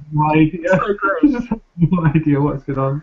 Oh, she's so, and it's really endearing because, like, at the same time, like, you know, on the like we're talking about BioWare subverting, you know, appearances. On the outward, she's sort of like, she's a square. She's boring. You know, she's like a stuck-up sort of police woman, I guess you could talk about it that way. And she's like really into the law and stuff. But at the same time, like over the years, and this is what the like that narrative structure I keep talking about is really good for. It shows her change into, you know, she still holds the law above a lot of other things, but at the same time, it's more about her morals. And she's not afraid to stick her neck out for, you know, even for someone like Varric, who by all means she should be arresting most of the time, and should be, you know, but she's willing to look the other way for the greater good. Yeah. And I think that's something that's really interesting, particularly, you know, as a guardswoman and as eventually captain of the guard. But yeah, she's just a really great character all around. She's awesome. She's also and like I get excited for Cassandra's appearance in Inquisition for the exact same reason I get excited over, like, you know, having Aveline in my party. Like, there's exact same reasons. Speaking of Inquisition. But yeah, how hype is it? Are we really hype about Inquisition? I got 20-something more hours until I have that game in my hands. I'm so jealous. It's been 3 years since the last Dragon Age game came out, and yeah, it felt longer actually. Like, and I didn't really like feel a need for Inquisition. Like, I didn't feel it at the end of Dragon Age 2. I wasn't like, I really want to get the next installation. But I'm glad. Like, I'm glad they announced it. Over the years I've been following. I'm actually the opposite, because once upon a time, i.e. 3 months ago-ish, I hadn't played Dragon Age 2, and I was on the verge of not buying Inquisition because I thought, oh well, I played through Origins and it was kind of alright, and I've not done the DLC yet, so I'm just like kind of meh. And then I played through it all, and then I played Dragon Age 2, and I was like, oh my god, I can't wait to see what the next game is going to be like. And like, actually, Inquisition made me buy the DLC for Dragon Age 2 this time around. So recently I've been playing through Legacy and Mark of the Assassin, which are both really interesting takes on the system. Like, right now, like, Mark of the Assassin I'm playing through, and they had like a half-an-hour stealth section, which was like, well, okay, that just happened. But it's really great to see the BioWare like changing up the formula, and like, you know, people wanted something really traditional, and now we got something really radical, and they didn't like that either. But what I really enjoy about Inquisition is that they're trying, like, even transitioning between those DLC into Inquisition, they're trying to meet that really nice balance, and that's what I think made Mass Effect 3 really nice as well. That third installation is finding a balance between the first two, which are very dramatically different, both for, you know, Dragon Age and Mass Effect. But yeah, you know, I really like, you know, how they're reconciling it. From what I've seen so far, the balance seems to be there, which is what I'm most excited about. Yeah, and like I mentioned before, the voicing between, you know, Inquisition, like the voice actors, like the voice acting they take and the dialogue wheel from Mass Effect 2, but there's a lot more choice and a lot more reaction. They've mentioned a lot. They want to get the Inquisition's reaction for a lot of things. Sometimes I think it's a little heavy-handed. Like there'll be a conversation, like I saw from some of the earlier videos. They'll have a conversation about something, and Colin will just turn to the Inquisition, the Inquisitioner, yeah, and he'll just Inquisitor. How do I English? But Colin just turns to him and just says, "So what do you think about this?" And I was kind of like, "Oh, well, okay. I get that there has to be more choice, but they could have fitted in a little better without breaking the pace of the conversation." But I don't know. I like that. I still like the fact that there's so much more choice. Oh, and yeah, the combat tree. They kept the combat tree, which I'm really happy with. It's a great compromise between Dragon Age 2 and the first Dragon Age. Again, and that's basically what it's all about, I feel. From what I see as well, they've made it a little slower, which normally I would go, oh no, but I think it really works because it gives each hit impact. It gives it room to breathe. Yeah, like kind of hack and slashy like Dragon Age 2 was. And also for the first time ever, we have the tactical cam on console. So much more improved. Like even over the original, like in Dragon Age Origins, like people love the tactical camera, but Origins tactical camera had so many issues, even for the PC version. Like you'd zoom out into like the full top-down view from the classic Neverwinter Nights, Baldur's Gate, that sort of thing, and even then you would be unable to move the camera around. Like you could change the angle, but you'll be fixed on the character that you'd selected if you zoomed out fully. And with Inquisition, they did the most sensible thing that they could, and they fully unlocked it. Yes. Now you can scroll everywhere, look at anything on the map. You can move the camera around, zoom in, zoom out, do whatever. I suppose though that might be a symptom of another great, phenomenal, very exciting feature, which is the open maps. Yeah, and also because the maps are a lot bigger. Yeah, you can't afford to have it like fixed on a single character when there are so many different points of advantage. It's not entirely open world, but the areas are so huge that it is a case of if you can jump up and in the distance, you can go there pretty much most of the time. And I think that's a really nice compromise between the sort of open world that people expect and the sort of hub world that we're used to in Dragon Age, because like Dragon Age really is like at the end of the day we look at Dragon Age and the system is from the old Baldur's Gate Neverwinter Nights of old, where they're basically pre-built hubs and one door leads to. I'm super excited about exploration because that's something we haven't really had in any Dragon Age. I mean, it seems like we have had it in Origins, but it's not really exploration when it's click on Denerim, now you're in Denerim. This is more about discovery and there wasn't a sort of huge variation in the look. I mean, you go to the deep roads, okay, the Dwarven caves. Then you go outside, and I was like, every now and then, okay, Elven, like, go to the Dalish, there's an Elven forest, that's cool. But most of the time, it was just city area, forest area, cave area, that sort of thing. And they would they reuse palettes. But like, what's really good about what I've seen from Inquisition, I think, Carlie, I don't know if you can back me up on this. Is the fact that the hubs are so different. Yeah. Like you go up into the mountain, it's all snowy and it's wonderful, and you go down onto the beach, and it's like Pebble Beach, which is really good. And then sometimes like forests and cities, and they're also the palettes are so different.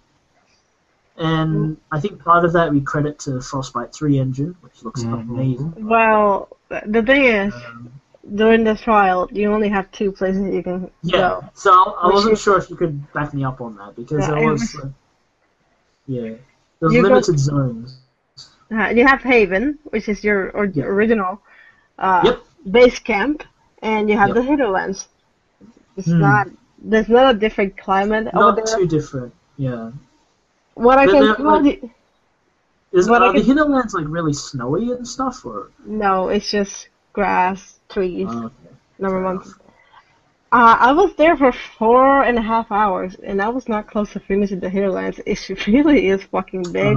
It has a lot of it has a level scaling, So there are certain areas that if you're in a low level, do not go Like- there, or you're gonna get your ass whooped. Yeah, I'm so afraid to be hyped, because everyone talks about the content as if it's, you know, they said in the reviews like, oh, it's 80 hours of story content, and the Hinterlands, I finished like a 100-hour playthrough. That like the Hinterlands, there are still sections that I haven't explored, and I'm afraid to buy into that. But at the same time, everyone's saying it. So I'm like, oh, it's so, like, everyone's saying it. Like, it can't possibly be that big, but everyone is literally saying the same thing, and it's such a consistent message. Either the marketing is really good or it's actually true. And if it's the latter, it will blow my mind. Like, I cannot believe it.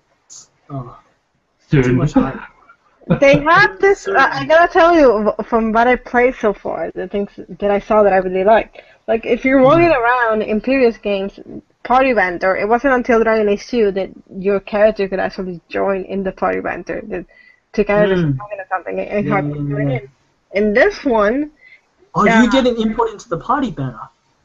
Yes. Like, I straight up in the prologue, once you get Barrack and Solus, you're walking around and Barrack starts talking to you that you're probably from the Free Marshes because if you play as a human noble, and you can actually while you're walking, you get the dialogue tree to answer him. That's amazing.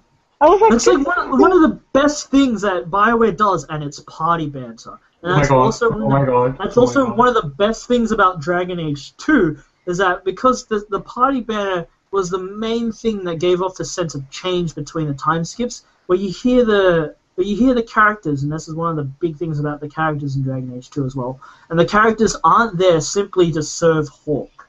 They live their lives. They interact with each other. Aside from being with Hawk, like they live their lives out, and that's really the best part about BioWare games. Like in recent days, like recent times, like their party banter gives them that extra sense of character, and that they aren't there just for Hawk.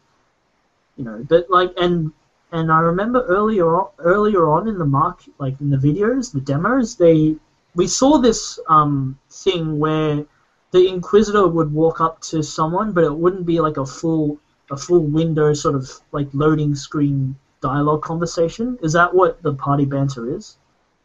Like it would just it's just a seamless transition. Yeah, you're just walking around and you get the dialogue through there, and you can keep walking. So it just pops up, right? And it's like that's the thing. Yeah, so there's a similar thing like they saw like when interacting with like NPCs that are making like side quests. It was differentiating that banter between serious conversation trees and just banter. And I think that's what they were doing, and that's really exciting. Like differentiating that between the serious business and the light-hearted business. That has just made me even more excited. That is a great system. I think I didn't possibly know how they could improve the party banter, but there you go, they did it. Believe in BioWare. Believe. I believe. I'm a believer. Like the more I hear about it, the more I believe. It's absolutely mind-boggling how good it sounds. The game is really pretty. Like if you watch the stream where Cameron Lee and Mike Lightlaw are playing to the prologue, and they had this bit where they're walking through the ice, and you get the reflection from the bridge. Yeah, they mentioned it. You're so right. Once I went through that part myself, I was like, oh my god, this is so fucking pretty. It's like scenery porn being thrown at you. It's perfect. And BioWare knew it. You remember all those early trailers was nothing but landscape montages. Just they took a dev camera and went through the whole game, and it's like, here, look how pretty Inquisition is. And they were so right. It looks amazing. And just imagine if Inquisition looks this good, and think about how good Mass Effect 4 is going to look. And or even the next Dragon Age. Yeah, no, and you saw that earlier footage of the Marco in the new Mass Effect, and it was like the landscape, even though the Marco is untextured, just look at the way the landscape interacts and the snow kicking up and everything. I was like, oh my god, this is amazing. and this is webcam footage. And I'm like, this Frostbite 3 engine is the best thing that happened to BioWare, and they know how to work it now. It's absolutely amazing. So the drinking game is no longer only Lex saying Mass Effect. Lex and Oh, I Satsu would be out like I would be out of my ass right now if it was just a drinking game. But like everything about like people are talking about BioWare and not talking about Mass Effect. I'm sorry, it's an illness. You know I love Mass Effect. It's just so funny that every single time you've managed to find a way to bring in Mass Effect to the conversation. the only thing that I find that has detracted from the games and the use of Frostbite 3 engine is the lack of save importing. I think that's a little iffy, but I think at some point that's a transition we needed to have. Especially because by even Dragon Age 2 it had a lot of new effects, it had a new lighting engine. Don't they still have save imports on if it's on the same platform though? I used to think that it did, but now we're going to talk about Dragon Age Keep in a while, but I don't think it does. What it does is it uploads your profile from the BioWare social network, which if you've played the previous games, Dragon Age games, they often upload a profile of your created character onto the BioWare site. I think that's what Dragon Age Keep is running off, and you cannot you cannot directly import a character from a previous game because of the engine change. I did not know that. I thought it would be that if you were, say, because Inquisition is coming out for last gen consoles too. Yeah. Although if you have a next gen console, why the hell would you choose to play it on a last gen console? But anyway. Yeah. I was under the impression that, say, a person bought Inquisition for PS3, that they would be able to import their save from Dragon Age 2. Yeah. Well, no, you can, because of the engine change, it's I thought the Keep was mainly for people who were changing platforms. Yeah, but no, the thing is, it's very drastically different, like the way the Frostbite 3 engine is laid out, and also it's removed the possibility of mods. I mean, I know it's not a big deal, probably not a huge deal for you guys, but for some people, mods are a huge part of Dragon Age. Yeah.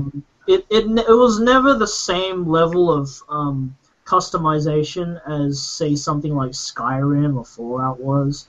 But the options were there, and Frostbite 3, from what I've heard, is extremely difficult to modify. I'm sure someone will simplify that at some point. Someone will probably figure it out. They did it for the Unreal Engine, so a lot of Mass Effect was very moddable. But for Frostbite 3, it's very difficult. The Battlefield 4 came out, and they were like, "Oh, well, we can't really touch it. We don't really know how it works." But at the same time, the visual upgrade I feel is more than worth it. I'm sure most of us agree, and it's a transition we had to make. Dragon Age 2 had a lot of visual improvements over Dragon Age Origins, which looked like arse. Even back in the day, Dragon Age Origins did not look fantastic for the graphics of its day. That was one of my objections when I first played it too. I was not impressed one bit. Yeah. So even then, Dragon Age 2 they improved a lot. They had physics in the hair for a start, which is something I didn't notice. Like, wow, it actually changes a lot because the stiff hair and stuff. Which we'll talk about hair in Inquisition as well. But but Dragon Age 2. Does the hair move? Yeah. Dragon Age 2 didn't look great. Dragon Age Inquisition is an upgrade we need to have. Otherwise, people would not have liked it. And they marketed it as a next-gen game, so... If my hair moved, it wouldn't be able to notice because my character had really short hair. Like, it's a time trial. If I actually would have put time to customize my character, which I usually do, I probably would have lost about 4 hours of the 6 hours. Carlie, is it a default male or female? Male. Is it character creator default male though? Is there like a default male model? No, you have 4 set of heads that you can customize from there. Listen, this excites me so much because I find it difficult not to play as the default. Really? Well, yeah, because they're usually really good looking, and it's really hard to make a character that is good looking. Male default shepherd disagrees with you. Male default shepherd was. Yeah, he was modeled after an actual male model. I don't think he went wrong somewhere because he looks for Inquisition. I think he looks alright. No. Inquisition, they're all kind of they look really generic, Lex. I wouldn't You would probably, I think you would probably want to customize it at least a little bit, just play around. I'm really excited about this. I created my own character for Origins, obviously, because that was the same deal. A lot of people wanted the character creator for Inquisition to come out early, and I actually kind of agree with them, because it would have been such a great tease. Yeah, because you're going to spend quite a lot of time making the character, and yeah, I'm going to spend hours making it. I'm not going to rush through the game. I don't do rushing through the game, but Yes. I might like disappear for like a week and only post about the game. I can guarantee you that I'm disappearing for at least 80 hours. I want to do that, but I don't know if I have the time to do it, but I really want to do it. I'm It's like the character creator alone. Yeah, I'm a huge sucker for character creators. Like really robust ones. I'll put a Facebook status up. My player characters always have to look good. If they don't look good, they cannot be my player characters. I did not mind the Elvish redesigns. I'll say it out there for Dragon Age 2. I did not mind the Oh, I redesign. did. Listen, I liked it. I liked that they did more to highlight the difference between elves and humans. I liked that. I didn't like the fact that they now all look like genetically challenged. Yeah, I think children. they went over like some of the elves. They look really nice. Some of them they like the principle of it was basically okay, this is great. They are no longer humans with pointy ears. That's great. And then some of them were like so deformed.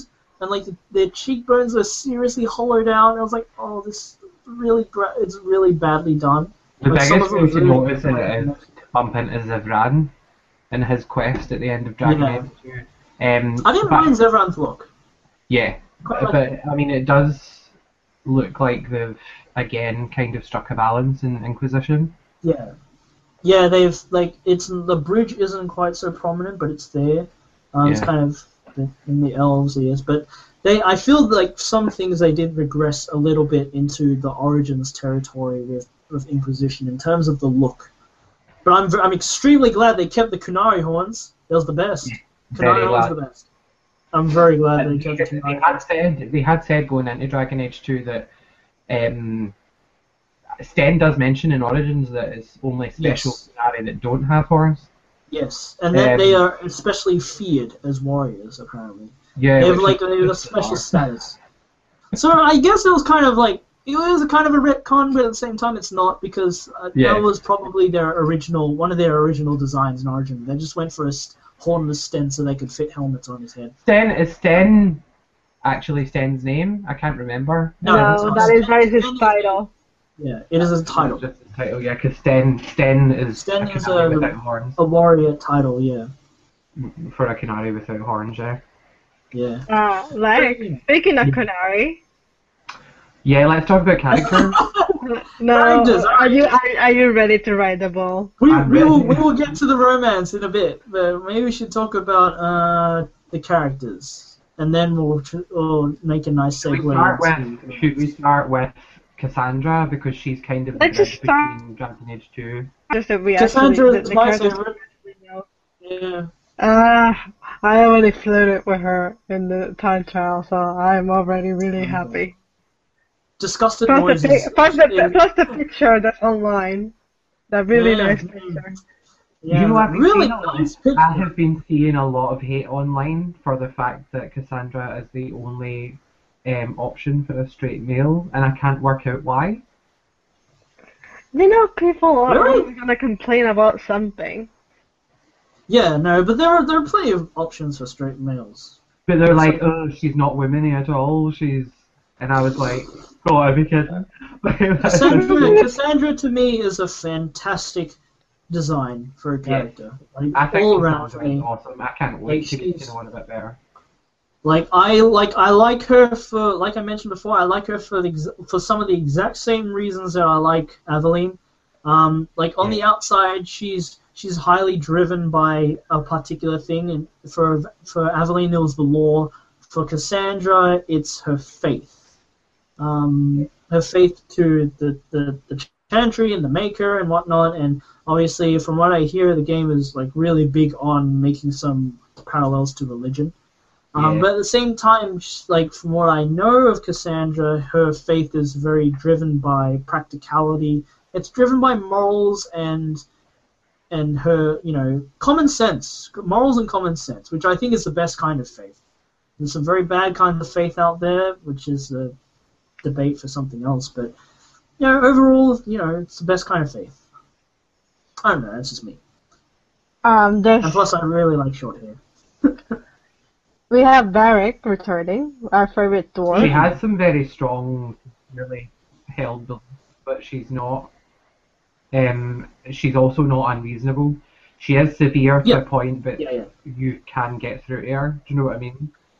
I really like I remember the Q&A. They mentioned that she's actually a big romantic at heart, which I guess is kind of cute. But you can find that stuff on Dragon Age 2 because if you're playing as a male Hawk, as Barry saw in the story, she starts getting a crush on Hawk, which is hilarious when Barry brings it up.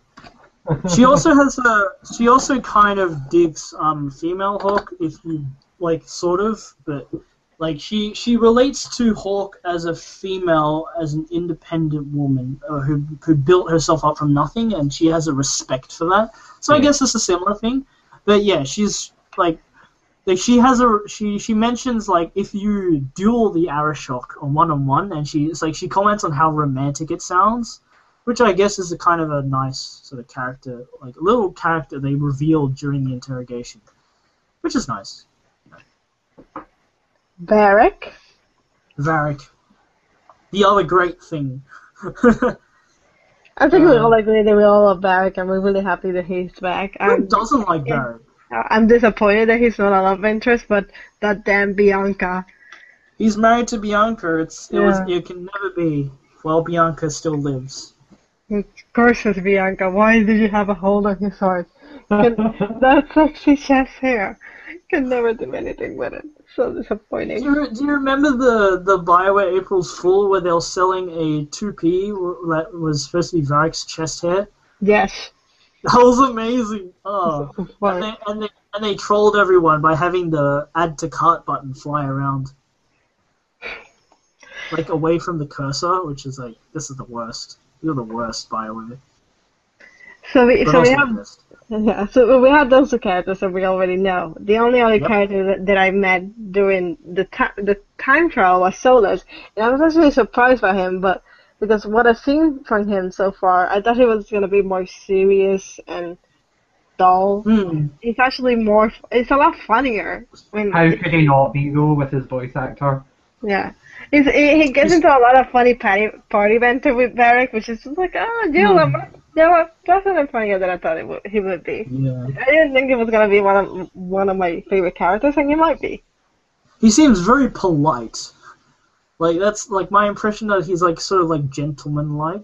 Like, I don't know if that's particularly true. That's the impression I got from, like, from the first hour and, like, his appearance and the dialogue and stuff. Like, he seems sort of that gentleman sort of character. I don't know. Is that what he turns out to be, or? Look, he's very funny. He's very snarky, and you can tell that when he's going back and forth with Varric. So. BioWare's snarky options are always the best options. Yeah. The one that I'm really looking forward to see is Vivienne, because first of all, the voice actress, Ilaria Stan from Game of Thrones. I was so fucking happy when they announced her as the voice actress for Vivienne. I was like, this is so fucking perfect. She's going to be interesting because she's probably the character I know the least about. Yeah. I mean, I can imagine where the character is going. I don't think it's a hard read to see what sort of character type she is, especially when we've gotten like a trailer for her, which absolutely looked great. And I think she was actually one of the first new companions to be revealed. Yeah, she was in the she was in the E3 trailer with Varric and Cassandra. Was she? Yes. I mean, the character trailer. There were like a ton of trailers, so I've missed a lot. No, I mean the gameplay footage that you got at E3. Yeah. But no, as in like her character art was one of the first ones that were revealed, and I think they gave her like very early on, like into Inquisition's, and like after Inquisition was announced, she was one of the first characters they talked about, like to a great degree about her her character design, the way she dresses, which is really weird, by the way. But that's all A for you. But yeah, I like she's so sassy. I think that's one of the things that really I found her really fun to listen to. This is her her voice actor sells it, but also the writing. She's just really sassy about everything, and I like that. The rest of them we don't really know. We know the Iron Ball is really gonna be funny, and I'm probably gonna tease Les a lot with the whole ride the ball. Yeah, Iron Ball looks fantastic. I still think I'm gonna ride the bill, to be honest. Probably. Yeah, you have to. You have to. We don't really know much about everyone else. Sarah looks really funny from what we've seen so far, but don't know anything about her yet. Apparently she's really obsessed with butts or something. That's what I heard. She I don't want to spoil anything because obviously I haven't even played it, but I hear a lot of things about how she's super weird and eccentric. I suppose. Dorian is another one who's there's not really much guy. Dorian looks fabulous. He's a Tevinter mage he's fighting because the Tevinter mages are looked upon as evil, or pretty much the Tevinter mages are they keep slaves, and they're essentially not regarded very well. And so is he a Tevinter mage? He's a Tevinter mage, and he is. Okay, yeah. I can see where that goes. Yeah, he joins the Inquisition in the hope that he can kind of save the reputation of the Tevinter mages. Fair enough. That's all I know about him, but I think he's set to be a really interesting character. His moustache looks fake as shit, though. Looks like it's been. I hate those moustaches so much. I was going to. He was a choice for Roman. It's the most foppish looking moustache. It looks like it's been penciled onto his brow. It's ugh. It looks so skeezy, but yeah, I like the character, but and restricted to homosexual only, isn't it? Yes. You want to talk about Soulless, Blackwall? I already talked about Soulless, and I don't know anything about Blackwall. I don't know anything about Blackwall at all. Yeah, I know nothing about Blackwall either. Yeah, they haven't really. To talk about the other characters, outside of Cole, which if you read the novels, you'd know a little bit about his character, but the other ones, since we haven't met them, there's no really point. What little I've seen of Cole, I'm not really warming up to him. His character, to be honest, it seems it feels very JRPG. You know what I mean? Oh, I'm a quiet badass sort of character. Because I remember that can be another subversive trope. Who knows? I'm hoping that too, because I remember remember when everyone saw Fenris, I was like, oh, a dude with a skinny elf with a giant sword and really angsty and stuff. Well, there's more to it than that, but yeah, it was kind of JRPG-ish. Not to mention it was voiced by what's his face? Balthier. Yeah, Balthier, basically. So the comparisons were easy to draw, and I feel the comparisons here for Cole are also easy to draw. Because on the outward appearance, he's supposed to be the the hidden badass, the edgy kid, and yeah, and that's not a personality that I warm up to very easily. Even though I play a lot of JRPGs, that personality doesn't appeal to me. And from what I got from the gameplay videos, have you seen the Skyhold walkthrough? Where they go through the actual home base and you do little side quests for the characters. Gotcha. I think you could, at this point, you should know that we've seen everything. Yeah. Well. I don't know. I just don't the character just doesn't appeal to me. Let's just move on to the keep, because we've gone on quite a bit long here. There's not really. We can just edit out discussion. I think we've actually covered most of what we really like and don't like about the thing. So like this might actually be like towards the end. We might actually be approaching the end because we've actually done a lot of comparison and talk about. We probably should have talked about Yeah, it but just before we talked it's about just the cape and that's it. Yeah, I think we've actually covered quite a good amount. Like this, we've covered the meat of the material about Inquisition. Dragon Age Keep. So have we? Everyone's used it, right? Yes, we have. Yeah. Yeah. How hype is that? I think it's a neat, cool feature. It doesn't feature as many decisions as I thought it would, to be honest. I just think they're just putting the decisions that are actually gonna matter. There's an interesting thing in some of the decisions that you, when you were playing Origins and Dragon Age 2, you thought, oh, this is not gonna matter in the future, and because they're in the keep, you know they are. Because you had the decision, oh, did you drink the blood consortium that Avernus made in Origins? Like, when you do that in Origins, you don't really think that there's gonna be anything more to it that's gonna change. There's gonna have a gameplay effect, not actual storyline. And because it's in the keep, it's like, okay, yeah, this is definitely gonna matter in the story. I think they've definitely like covered the most important ones. Obviously they have to because but I think the way choices like affect Dragon Age is much different from the way choices affect Mass Effect because in Mass Effect there you go. But like here we are. But the thing is with Mass Effect it was all about, you know, how it affected you and how it affected your team. Whereas in Dragon Age often you don't, like, even in Dragon Age 2, you didn't come across a lot of choices that directly affected you in the game. Because you were a completely different character, and most of the effects that happened on you were happening as cameos, or, you know, there's basically side things that happened in the world at the time. And so in Dragon Age 2, the most effect that you saw was when you went into the bar and you asked the bartender for a drink and you asked him what's up, and he would just basically spout bits of trivia at you.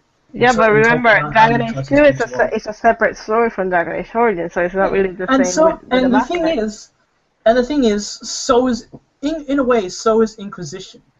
Those choices, while, you know, they have a major effect, but they're not really affecting the Inquisitor and the Inquisition as much as they are affecting the world that they're in. If you know what I mean, like. Yeah, but. Yes, we should play the game first before actually saying those things. Well, no, this is like I'm just going off what they've said in, like, they've talked about Dragon Age 2 in the past, and I mean they called the save import a world state, which really says more about the world than it does the actual Inquisition. Yeah, that's my take on it. And in any case, but yeah, I don't know. And there's stuff like Leliana's whether you killed her or not. I think that's one of those really interesting points because to me it doesn't matter because they're gonna put up an excuse of why she's actually alive. Yeah. So that's another one of those things that'll be interesting to see how they play out, how they explain it. Because obviously we know at this point that Leliana... They're not really gonna explain it. They're just gonna have way to it and just move on. We don't know that because obviously when you kill her, she was standing right next to the sacred ashes, right? They already did it when she appeared in Dragon Age 2. They just hand-waved the fact that she was there and that you actually kill her in Dragon Age Origins. Well, it was just a cameo. They didn't have to go like, oh, Cassandra didn't have to be like, oh, Leliana, I thought you were dead. Yeah. Because it was by then, it was like, I don't think you're going to have an explanation. It was actually 6 years past it, so I didn't think they needed an explanation, but they definitely need to explain it for Inquisition now that she has a major role as an advisor. But I think don't think they're going to. Well, obviously the choice is there. Like in the Dragon Age Keep, the choices of whether you killed her or not is like a huge part of that section. So obviously it's an important part of the game that they will eventually explain somehow. That's my take on it. I don't think so. I think they will, like, for the same reason whether or not you killed Morrigan. You know, like, did you kill Morrigan? Didn't you kill Morrigan? But she came back anyway. Why? But to me, it's why would you do either one? It's like kill either one of them, but it doesn't really matter. They didn't explain it. They didn't explain it with Anders in Dragon Age 2. If he didn't become a warden in Awakening, they just hand waved it and move on. I don't really expect them to change stuff in Dragon Age Inquisition. Well, and then there's also the obvious argument for that they've done a lot more work in Inquisition than they did for Dragon Age 2. So they might actually spend the time to explain things now that they put in the hard yards for, how many, 3-4 years. I will say though, not exactly what they keep, but I am really loving Liliana in Inquisition. I'm loving her new look. Really? I'm loving the way her personality, which is completely different from the personality she was portraying in Origins. It's like, I think this is actually her. Is it? Okay. So it's different, is it? Yeah. So that's different.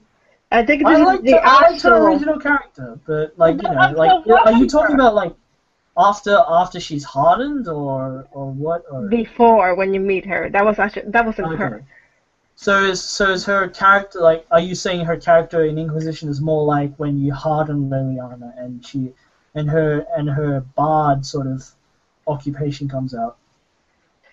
Yes, she's a lot more cynical now, and I think this is the actual Liliana, what you're seeing now, and I really like that. Okay. Because I still remember her, I just went over Mark of the Assassin. She shows up in Mark of the Assassin, just as a very minor cameo, and I still got from that the same Liliana act. Even though I'd hardened her in the previous game, I didn't mind that. I didn't mind either personality, to be honest, but it'll be interesting. I'll be very interested to see how the returning characters play out. Have you encountered Morrigan or? No, that wasn't part. No. I feel like Morrigan is the center of the story in Inquisition. From what I've heard, she plays the part, but she's not exactly the centerpiece. I read a snippet though that said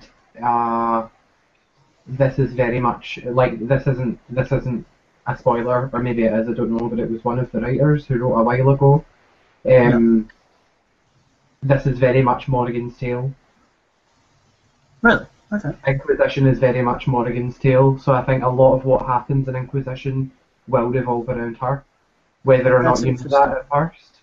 So so I don't know. I think the character is going to be fully explored in this game, and we will find out where she was when she went through the Illusion.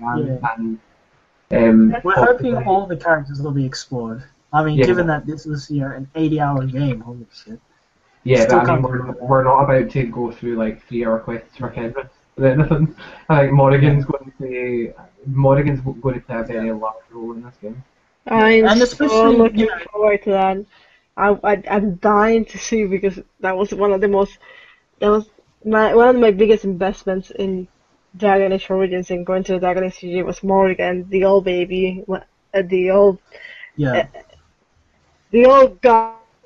The old god. Rewarding all that relationship, seeing where that goes to now. Yeah. Basically, every single decision that I made throughout Dragon Age Origins, throughout Dragon Age 2, how they're gonna play into the game now. And like I said, the most important ones are in the keep. Even the Witch Hunt DLC stuff, that's all there. The big choices you make, I think they'll be there. Yeah, I think I feel they will account for it, because otherwise, if they weren't going to explain it, then their options wouldn't be in the keep. That's my take on it, but your choices matter, that sort of thing. Dragon Age 2, the imports are fairly robust as well. It also reminded me how much stuff there was, and I actually admit there were some of the choices in Dragon Age 2, for Dragon Age 2, the keep section. For Dragon Age 2, there were some choices that I didn't even know existed, which says something about the game. Yeah. There are also quests that I ended up completely missing on my first playthrough. I was like, oh wow, I didn't know Gamlen had a daughter. I was like, oh wow. Okay. What the fuck, man? I did not. I completely missed it. That's not a hidden quest. Yeah, she shows up and she's like, hi cousin, how's it going? and this is the thing, with the progression of Dragon Age 2, sometimes you don't know what's a main quest unless you really look into the journal every now and then. And then, like, especially main quest. Yeah, I know, I missed it. I've got a thing, I don't do main quests until I've done the rest of it, so I didn't really miss anything. Fair enough. Anyway, Well, guys, I think it's time to give a final thought about Inquisition. It's like, what exactly are you expecting to happen? Here are my final thoughts. Hype. Yeah, I'm just going to plus one that. Yeah, I want more Flemeth. Whether it happens or not, I don't know, but I want more Flemeth. So that's all I'm going to say. I also want to see more of... I'm seriously interested in the multiplayer. I'm not as much as I was for Mass Effect 3. Mass Effect 3's multiplayer is a hard standard to beat. Yes. Because Mass Effect 3's multiplayer is extremely solid. It's a very even though it was an addition. Well. Yeah. So I'm looking forward to how they mix it up for Dragon Age Inquisition systems. But like I frequent some forums who are really into the real nitty gritty of the multiplayer in Mass Effect 3, like things like frames, reload cancels, that sort of thing, random number generators, all the calculations. Yeah. But yeah, and that's the thing. Like removing the tactical pause at the same, like changed Mass Effect 3's multiplayer a huge amount, and I suspect it will do the same for Inquisition, and it'll be interesting to see how they transition that format. Because and initially I didn't think they could do it, but looking at like an early trailer, it was like, oh, okay, it's actually like a full multiplayer cooperative dungeon crawler, like something like Diablo even. And I was like, okay, that can work. So I'm interested in seeing that. But apart from that, there isn't a whole lot to say except major hype burners, and really looking forward to getting the game at some point. Playing through it. Oh, the music blows my mind. Yes, the music's awesome. Just want to say how great Trevor Morris has been for the series. We'll probably fix it in post. We'll put in some Trevor music for Dragon Age Inquisition. See, what I'm looking forward is to see all the events from the previous games, how they all play together, how all of that falls in with Dragon Age Inquisition. I really want that the game is gonna be really great. I really want that. I want a good storyline. I want a good ending. I know what you're talking about. Yeah, I was being very subtle there. You need to remember very subtle. This is also isn't the end of a trilogy, but from what I know, it is the end of an era. Yeah. But it's the resolution of that specific storyline. Yes. Yeah. I know quite a bit more than I did in the past 24 hours because I've been on the BioWare forum checking it out. So I know, for example, who the Elder One is. And that was actually really interesting. So you've been spoiling yourself. I love spoilers. You all know that. I really love spoilers. Yeah. I'm gonna say it was one of my theories for the Other One ended up as being. So that wasn't entirely surprising. Yeah, I've read up on it a little bit as well, and I've kind of looked at spoilers every now and then, but I'm not.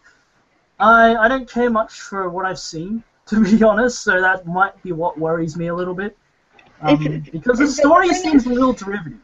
The thing is, if you get little pieces, then it doesn't make a lot of sense until you get a lot of pieces and they'll start coming together. Yeah. We'll see how it goes. We'll see how it goes. Anyways, we'll hype about Dragon Age Inquisition. We're all hyped. Comes out when? Comes out when and for what? It comes out for me on Tuesday, so I'm very excited about that. The 18th of November for 18th of November for North Americans. And 21st of November for Europeans. 20th, I think it's the 20th for Europe, 21st for UK, and the 19th for Australians. For PC, Xbox One, Xbox 360, PlayStation 3, PlayStation 4. There we go. Anyways, with that, it's time to end this podcast. It was really fun talking with you guys. I hope everyone listening enjoyed this. I hope you're all looking forward to Dragon Age Inquisition as much as we are. I hope we all love the game, and it's just exactly what we wanted the game to be. And it's time to say goodbye. See you later. Bye-bye. Adios. Thank you for watching. If you liked us, please subscribe to our channel. And bye-bye. Tell me, where is your maker now? Call him. Call down his wrath upon me. You cannot, for he does not exist. They are under the command of the Venatori, in service to something called the Elder One.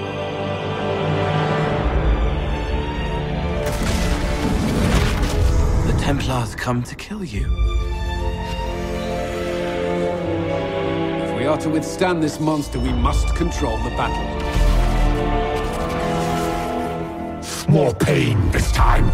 The Elder One still comes. You are a mistake. You should never have existed.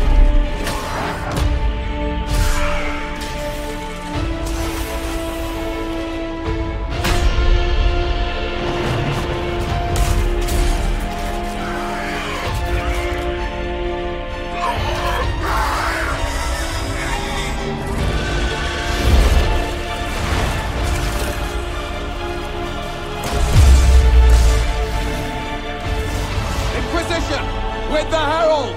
For your lives! For all of us!